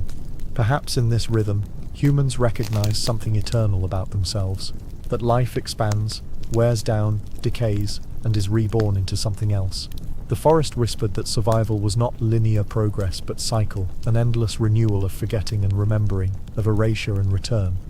And yet, even as forests sheltered people in their embrace, even as they filled with story and return, there was still a deeper principle underlying it all, the truth that everything, not only wood, not only flesh, not only stone, is destined to unravel. There was entropy, patient and invisible, guiding every process toward dispersal, every form toward dissolution. Everything, whether forest, stone, ember or bone, carried within it the same secret rhythm, the gradual drift toward dispersal. Entropy was the invisible teacher in the Stone Age, though no one could name it then. It lived in the cooling of fire when attention strayed, in the fraying of rope after too many hunts, in the dulling of blades worked sharp only hours before. It lived in the collapse of shelters when storms pressed, in the wilting of stored roots, in the failing of memory when stories skipped a generation. Entropy was not an enemy, not punishment, but condition, the background hum of existence, the quiet hand reminding that every form eventually dissolves back into the larger whole. Stone tools carried the lesson most starkly. A flake painstakingly chipped broke on contact with bone, its edge blunt after one use. The more it was used, the sooner it fractured, returning to resemblance of the rock it once was. Fires, even when fed, crumbled into ash, and ash scattered until no sign of warmth remained. Hides cured for clothing lasted only a season or two before stiffening, cracking, melting into soil once more. Nothing humans created lasted long, and yet from this fragility came resilience. If nothing endured, then the answer was always renewal. Strike another flake, coax another ember, weave another cord. Entropy pressed humanity into creativity, forcing repetition into habit and habit into culture. Geology, too, bore witness to entropy's reach. Mountains shed themselves grain by grain beneath wind and stream. Ice ground stone into powder, scattering minerals into valleys. Rivers changed course, erasing familiar paths. Even stars themselves, the very compasses of sky, were undergoing processes so vast, so slow, that their light would one day dim. Entropy made no exceptions. It touched every scale, from the smallest spark to the greatest horizon. Perhaps Stone Age people felt this truth deeply, even without theory. In their daily lives they bore witness, again and again, to the fact that nothing, no matter how mighty, escaped wearing down. That entropy was not only decay, it was also transformation. The breaking of flint brought sharpness, the collapse of tree-fed soil for seedlings, the melting of ice-carved rivers and valleys where herds could migrate. Entropy gave as it took, freeing potential held in locked form. Survival itself depended on this paradox. Destruction opening paths to new creation. Death fed fire, fire fed warmth, warmth sheltered children. Every unraveling birthed another beginning. It is easy to imagine how the presence of this hidden law shaped human thought. To bury someone in soil dusted with ochre was already an acknowledgement that flesh returns to earth, that nothing holds forever. To carve bone into flute or awl was to accept that absence could still be useful. Even myths of cycles of animals reborn, of dawns recurring, echoed entropy's pattern, the recognition that ending and beginning are part of one flow. Humanity learned not by resisting entropy, but by aligning itself to it, folding impermanence into practice, into ritual, into imagination. We, looking back now, can name it in scientific terms: thermodynamics, the dispersal of energy, systems moving inevitably toward greater disorder. But in those earliest nights, it was felt rather than counted, felt in embers cooling too soon, in the sorrow of meat spoiled, in shelters scattered by wind. It was an intimate truth, pressing close to daily breath, teaching survival not through permanence, but through repetition, through resilience in the face of loss. And perhaps this awareness pressed humanity toward story itself. Why else speak, record, paint, carve? Why else attempt memory at all, if not in recognition that entropy erases? To tell a story was to resist, however briefly, the tide of dissolution. To paint in ochre, to press a handprint on stone, was an act of defiance. Yes, we vanish, but let this mark linger. Entropy may scatter, but we too can scatter echoes, sending fragments forward into futures we will never see. And yet, no defiance endures forever.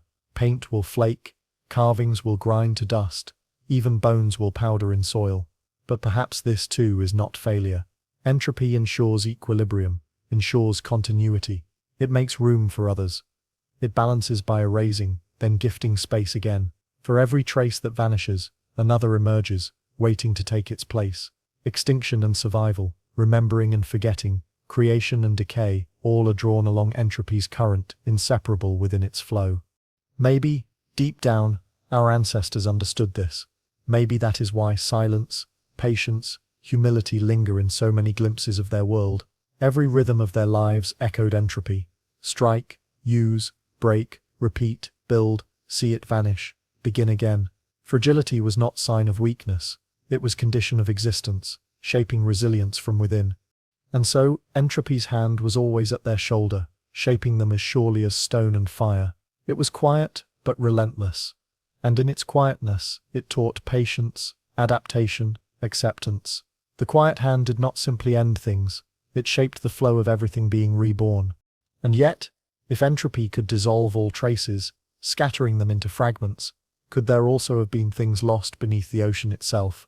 Whole lifeways, whole coasts, entire peoples, drowned and remembered now only in speculation.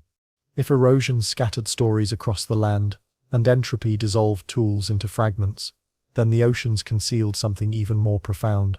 When the last ice age began its slow retreat, glaciers melted, rivers swelled, and seas crept steadily over low-lying ground. Entire valleys flooded, forests disappeared, plains vanished. For those who lived by the coasts of early Earth, the ocean's advance was not an abstract idea of climate change, but an intimate, daily migration of the horizon itself. In the span of only a few lifetimes, familiar places where people had hunted, gathered, and buried their dead were lost beneath the steady weight of rising tide.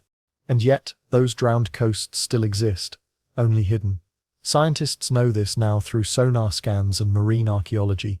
Submerged riverbeds stretching like shadows beneath the North Sea, drowned forests along the British coast where tree stumps still protrude from mud when tides retreat.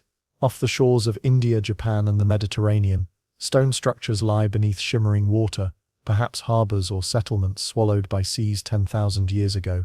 We may never know the details of these vanished places, but the possibility vibrates entire peoples, entire memories may rest beneath the waves, forgotten not because they lacked importance, but because the sea became their tomb. To imagine this is to imagine silences deeper than caves, deeper than graves. A family builds their hearth upon dry land, passes down memory of a shoreline for generations. Then, year after year, storms climb higher, the sea edges closer. At last the place is abandoned, left for safety of higher ground. Fires go cold, tools are left scattered, shells remain buried beneath abandoned middens. Slowly, inexorably, water arrives, burying everything beneath its shifting archive. That loss is permanent for those who flee, but for the ocean, it is preservation. For beneath layers of salt and silt, traces may remain intact for thousands of years, waiting for us, the latecomers, to wonder. And yet, there is paradox. The ocean is at once the greatest preserver and the greatest eraser. Salt water corrodes, currents scatter, creatures consume, but in quiet places, estuaries silted over, submerged caves, deltas, drowned by the rising tide, the sea guards its memories like sealed vaults. Ancient campfires underwater still show charcoal, middens still hold shells whose isotopes reveal the climate of the day they were harvested. In the depths we find anchors of forgotten time, not only tools and bones but whole landscapes flattened into silence. Marine geologists describe these submerged coasts as time capsules, yet they are also graves, reminders of lives erased by water's patient return. This, too, must have been a teacher.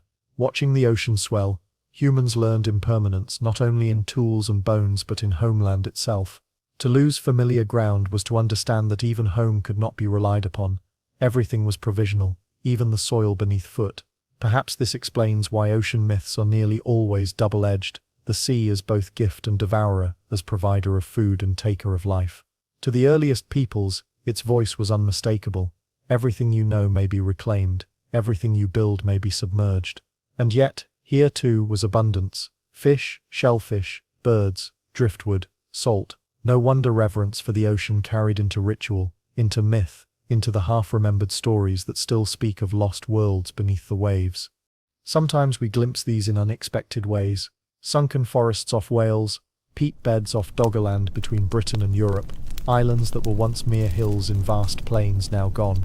Science can map them, but people once lived there, once called them home. They walked valleys now visited only by currents. They built fires where fish swim now. Did they leave their dead in graves that lie drowned beneath layers of tidal silt? If so, those burials still remain, unseen, adding another chapter to Earth's silent archive. Perhaps this is why the ocean fills our imagination so deeply. It carries the weight of forgetting more profoundly than mountains or deserts.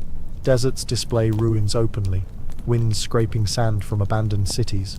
Forests recycle themselves, their moss and roots wrapping around old structures, but the ocean swallows without trace, transforming land into absence so complete it feels like erasure itself. How many languages dissolved beneath its surface? How many myths drowned before they passed into memory? How much wisdom has been unstated, simply because the sea took the voices before they could be carried inland? And yet, absence always holds echo.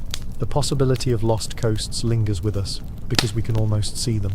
Maps drawn from sonar rise like shadows of a forgotten continent. Fishing nets sometimes draw up artifacts as if the ocean itself were still offering small reminders. A harpoon here, a flint scraper there, a carved piece of antler lodged deep in silt. These fragments are enough to remind us that loss is never total, that even when seas wash away entire chapters, whispers remain for those willing to listen carefully. The sea, then, became not just memory but speculation, an archive that invited imagination. Did whole peoples vanish beneath it, carrying with them knowledge of navigation, of art, of agriculture that might have been forgotten entirely? Were there sea peoples before recorded history whose cultures dissolved into tide? Perhaps. Maybe these drowned worlds carry stories far greater than we assume. Maybe the seeds of civilizations we recognize were sown by those invisible ancestors, washed away by sea, or maybe not. The ocean does not answer. It remembers and forgets in equal measure. To the Stone Age survivors who turned inland, leaving behind coasts that sank beneath waves, the ocean's silence may have seemed final. But to us, millennia later, it is haunting, because we know the records remain drowned but not destroyed, sealed into sand beneath the tide. The sea whispers possibility, that much of our story lies hidden, out of reach, waiting. The memory is there, but unreadable. The echo persists, but only faintly. Perhaps this is what makes the waves themselves so mesmerizing. To stand on the shore now, hearing them fold and refold upon themselves, is to listen not only to present rhythm, but to past lives muttered beneath their surface. Every wave may be reminder, every retreat into undertow another page closed and unread. The sea tells us, there are worlds in me you will never fully recover. And yet, if even these invisible peoples have dissolved into waves, what then of our own remains? When time turns us into echoes, what fossils of ourselves will endure? Will our traces, our ash, our steel, our fragments become the techno-fossils of ages to come? Geologists speak now of the Anthropocene, an epoch defined by our own traces. Plastic polymers hardened into future rock, concrete shells encasing cities, radiation dispersed as subtle but permanent dust. These are our techno-fossils, the residues of today pressed deep into tomorrow's earth. But long before plastic or alloy, long before machines left scars across the crust, early humans too created fossils of intent, not by design, but by accident. Stone chipped into shape, ash hardened into cave floors, pigments bound to rock by mineral salts. These were the first techno-fossils, artifacts of survival left behind as unintentional signatures in geology's ledger. A hand axe found in a riverbed is not just tool but techno-fossil, the evidence of thought embedded in matter. It is geology shifted by human choice, not eroded by rivers alone, not eroded by ice, but fractured and patterned by intelligence. Similarly, ochre smeared upon walls is more than pigment. It is mineral relocated, transformed from raw hematite into archive of vision, grinding stones where deep hollows through repeated use, creating small canyons in rock, grooves that speak louder than voices. These are not natural impressions. They are hybrids, earth altered by human need, sealed again by time. When such objects are buried within soil, they blur the line between artifact and geology. Layers press down, rivers shift, sediment covers them, until they become indistinguishable from surrounding stone. Future generations, our generation, dig them out and name them, but for millennia they were simply part of the earth, folded in as though the planet itself had claimed them. In this way, techno-fossils are not only about what humans left behind, they are about how Earth absorbed those traces, how forgetting and remembering coexist within a single shard of flint. And the contrast with us is humbling. Our techno-fossils will endure terrifyingly long, plastics resistant to decay, metals alloyed beyond natural dissolution, skyscrapers one day compacted into strange mineral seams. But those earliest techno-fossils were fragile, a bone awl dissolved in damp soil, a wooden spear fell to rot if not preserved in rare bogs. A cave wall might lose its paint to water's seep, and yet paradoxically that fragility may be why the fragments that did survive are so moving. They remind us of the sheer magnitude of what is gone, the silence that outweighs their presence. Against an ocean of forgetting, one small tool gleams like a star. This is entropy's gift again, an archive composed of fragments, not complete texts. But in fragments lies wonder. A single flake chipped from stone is proof of an entire tradition of tool-making. A single bed of charred seeds hints at experiments in cultivation. A scrap of pigment tells of visions glowing once in torchlight. The techno-fossils of the Stone Age are understated, but profound.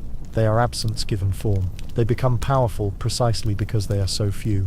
Science reads them carefully now. Microwear analysis traces striations invisible to the eye, showing what kind of hide was scraped. Isotopes in preserved ash reveal fuel sources, grasses, wood, or peat. Residual proteins in grinding stones identify what plants were ground there thousands of years ago. These analyses turn techno-fossils into voices again, coaxing stories from silence. And though we can never recover the fullness of their world, these fragments remind us what it means to leave traces at all. And here we must wonder, what fragments of us will one day speak in similar ways? Will future geologists trace our carbon in strange seams, map our discarded cities as fossils in stone? Just as we hold a fragment of antler carved into a spear tip, will someone hold a polymer shard and imagine our lives? The scale is different, the material different, but the structure of remembrance is the same. Traces forged by will, absorbed by earth, surviving beyond intention. Perhaps this is the humility that techno-fossils stir. They remind us that we are already geology, already future sediment, Our choices, however ordinary, embed themselves in stone. The Stone Age people did not plan their technofossils, nor do we truly plan ours. Yet both seep forward, shaping unseen futures. The difference is only in scale. Their traces were tender, often dissolving quickly. Ours will linger unnaturally long. Nonetheless, both represent the same truth, that living beings alter the memory of the planet, leaving archives not in books but in rock.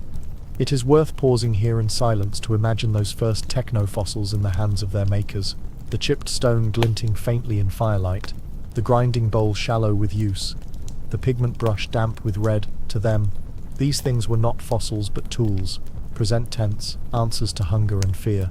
They were not thinking of thousands of years. They were thinking only of tomorrow's meal, tomorrow's shelter, tomorrow's child. And yet, under the quiet hand of time, their immediacy became permanence. Their survival artifacts became ours to rediscover. So perhaps the word fossil misleads us. Fossil is not simply what is dead. Fossil may also be what is remembered, what is folded into earth, so completely that it transcends its own disappearance. Technofossils, even before technology as we define it, are poems written in bone and flint, in charcoal and ochre. They endure without trying to endure. They teach not only survival but continuity, even from fragments scattered by entropy's tide. And yet, if stone and bone record their presence so subtly, what of ritual itself, those gatherings around flame where memory lived? Not in objects but in circles of voices, movements repeated night after night. Could it be that the truest technofossil was not a tool at all, but the echo of community itself, inscribed not in matter but in rhythm, in circle, in return? No matter where they wandered, the tundra, the grassland, the forest edge, when night fell, people gathered in circles. The circle was the oldest architecture, older than stone walls or carved monuments. Bodies leaned inward toward the hearth, sharing the fragile warmth of flame, voices threading together in rhythm. It was more than shape, it was survival strategy, it was safety, it was the human constellation. In the circle, every face was visible, every gesture was included. The circle dissolved loneliness. It placed each person equidistant from the fire, equidistant from the dark. The fire at the center turned the circle into orbit. Sparks lifted as if they were stars, dancing upward into the same sky, people measured by night.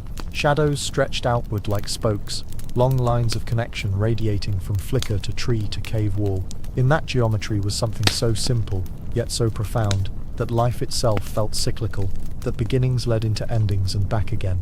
To watch embers collapse into ash, night after night, was to grasp time as return, as pattern, as circle. Sleep followed waking as surely as dawn followed dusk. Children grew into adults who taught new children the same songs. The circle of fire echoed what the stars already told, the cosmos itself turning endlessly, repeating in great spirals of time. It may be that the very act of sitting together in this form taught the meaning of community itself. In the circle, food was passed, stories repeated, disputes softened, rituals shared, the shape carried equality, no one was higher, no one hidden. Even if the gathering had leaders, all sat upon the same ground, bound by the same fire. The circle was democracy before the word existed, ritual before scripture, archive before writing. Each retelling of a hunt or myth was woven into memory, not through permanence on stone, but through rhythm and repetition. Every time the circle formed, it folded the past into the present. And what was spoken in those circles was never only about the practical, around fire. Voices cracked into song, hands kept rhythm by drumming on thigh or stone. Silence was painted into pauses that gave weight to words. Was this the origin of religion, of philosophy, of meaning itself? The circle unfolding not as record of what was, but as exploration of what could be. Perhaps story did not only preserve memory, perhaps it invented possibilities, teaching children to see animals already extinct, or worlds already vanished, or gods made visible in stars. The circle expanded imagination, just as surely as it expanded warmth. Science finds embers of these gatherings still, rings of charcoal buried in soil, stones discolored where fires once burned. Patterns of micro-charcoal in sediments tell of hearths maintained for centuries in the same places.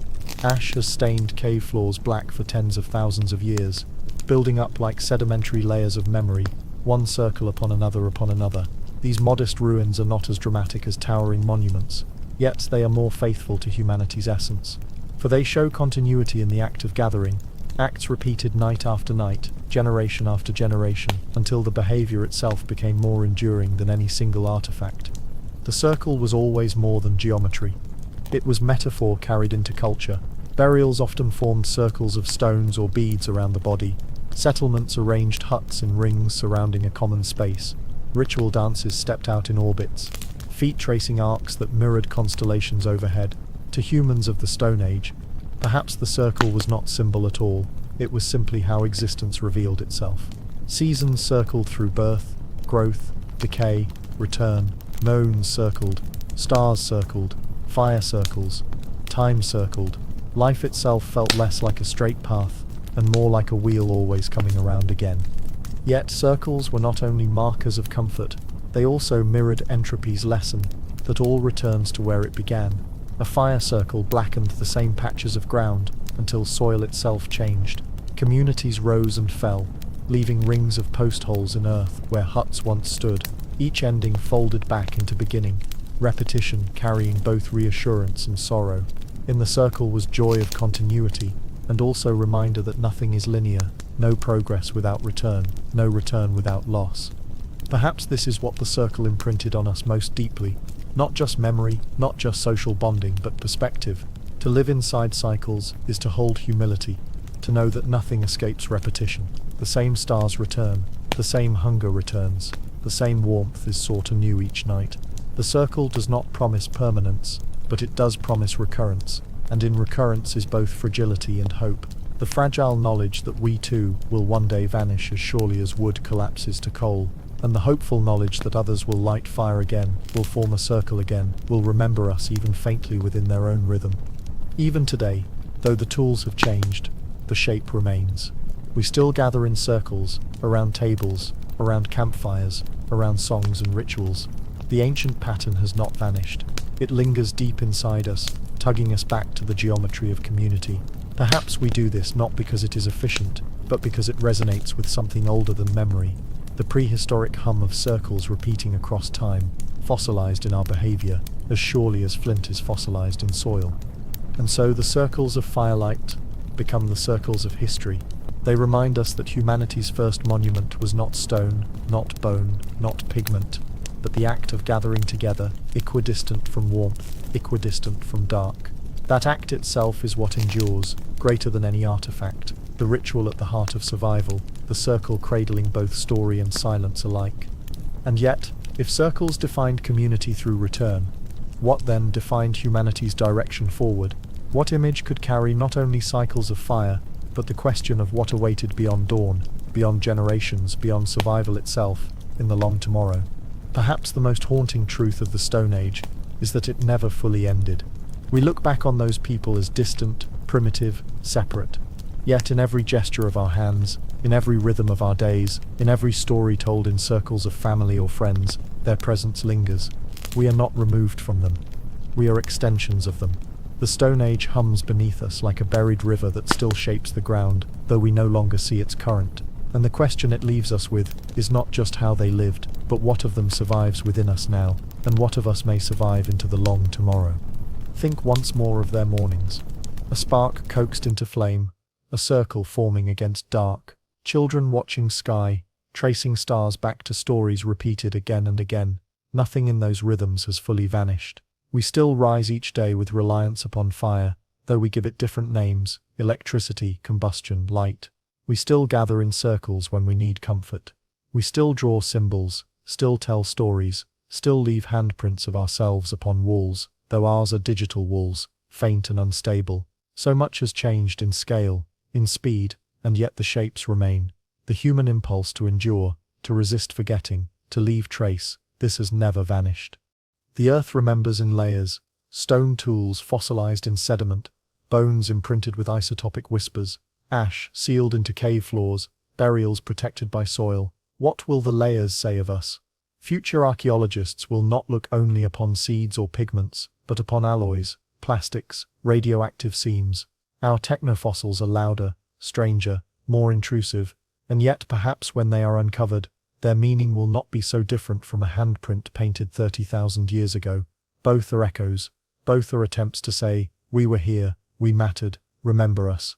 Humanity has always reached for continuity, whether in flint, in ochre, in steel, or in circuitry. That gesture is perhaps the deepest kinship we share across time. But the Stone Age also teaches humility. For all that lingers, far more has vanished. Entire mythologies dissolved because they were never painted or repeated. Entire dialects disappeared with the last breath that spoke them. Whole coastal worlds drowned and forgotten by seawater. Even the remembered fragments, paintings, beads, hearthstones, are only pieces surrounded by oceans of absence. We inherit a story that is incomplete, a narrative stitched from silences as much as from traces, and this reveals a truth about the long tomorrow. We too will be remembered incompletely. What we believe essential may be lost. What we dismiss may endure. Memory is not ours to control, it belongs to time and to earth. Perhaps this is what the long tomorrow truly means. Not a place where everything is preserved, but a horizon where forgetting and remembering continue their endless dance. The Stone Age entered its long tomorrow not by ending, but by echoing within us.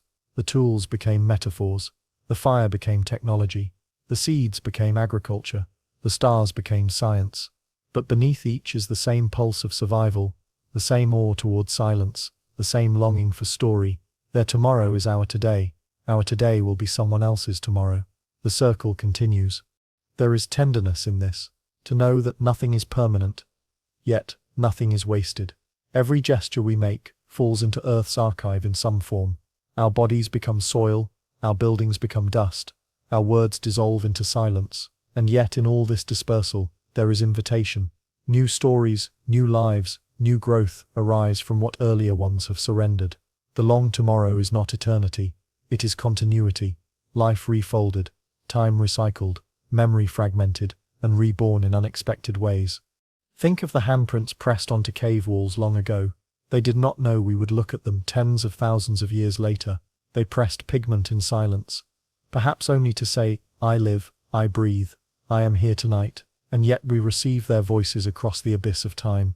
Every story we tell is the same, an offering into darkness, a message whose destination is unknown. Perhaps thousands of years from now, a fragment of our world, a poem etched onto plastic, a trace of carbon locked in stone, will be received in the same way, not complete, but still carrying presence, still whispering across silence, we lived, we mattered, remember us. This is the profound humility and gift of the Stone Age.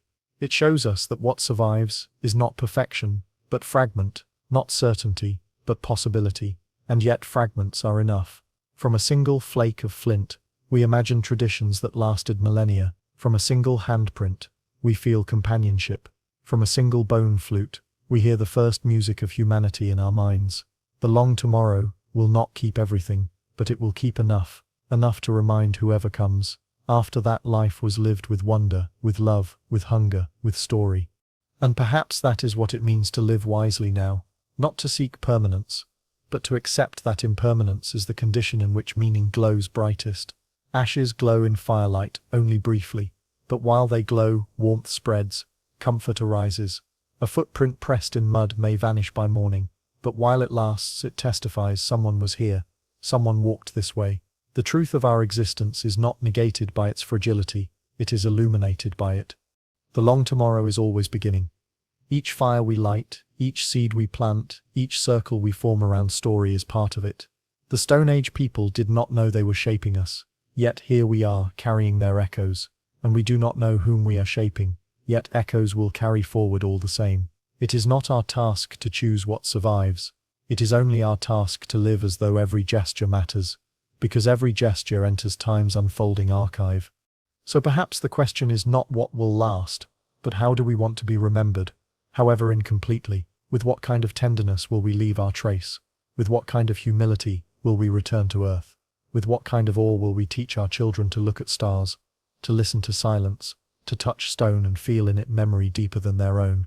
The Stone Age hums still in our blood, because it is not only past but pattern. The long tomorrow is not a place or an age but a melody, carrying forward through forgetting and remembering alike. We live within it already, just as they lived within it then, unaware of its unfolding. And when we close our eyes tonight, when silence surrounds us, perhaps we feel it most clearly, the pulse of an ancient world that still beats in us, carrying us forward through darkness toward every dawn yet to come. And yet, perhaps that is the hope we inherit. Not that we will be remembered completely, but that our fragments may glow across time the way theirs glow to us now, enough to comfort, enough to guide, enough to remind whoever looks back that humanity's deepest lesson has always been the same, that survival is wonder, that impermanence is beauty, and that everything, always, is part of the long tomorrow.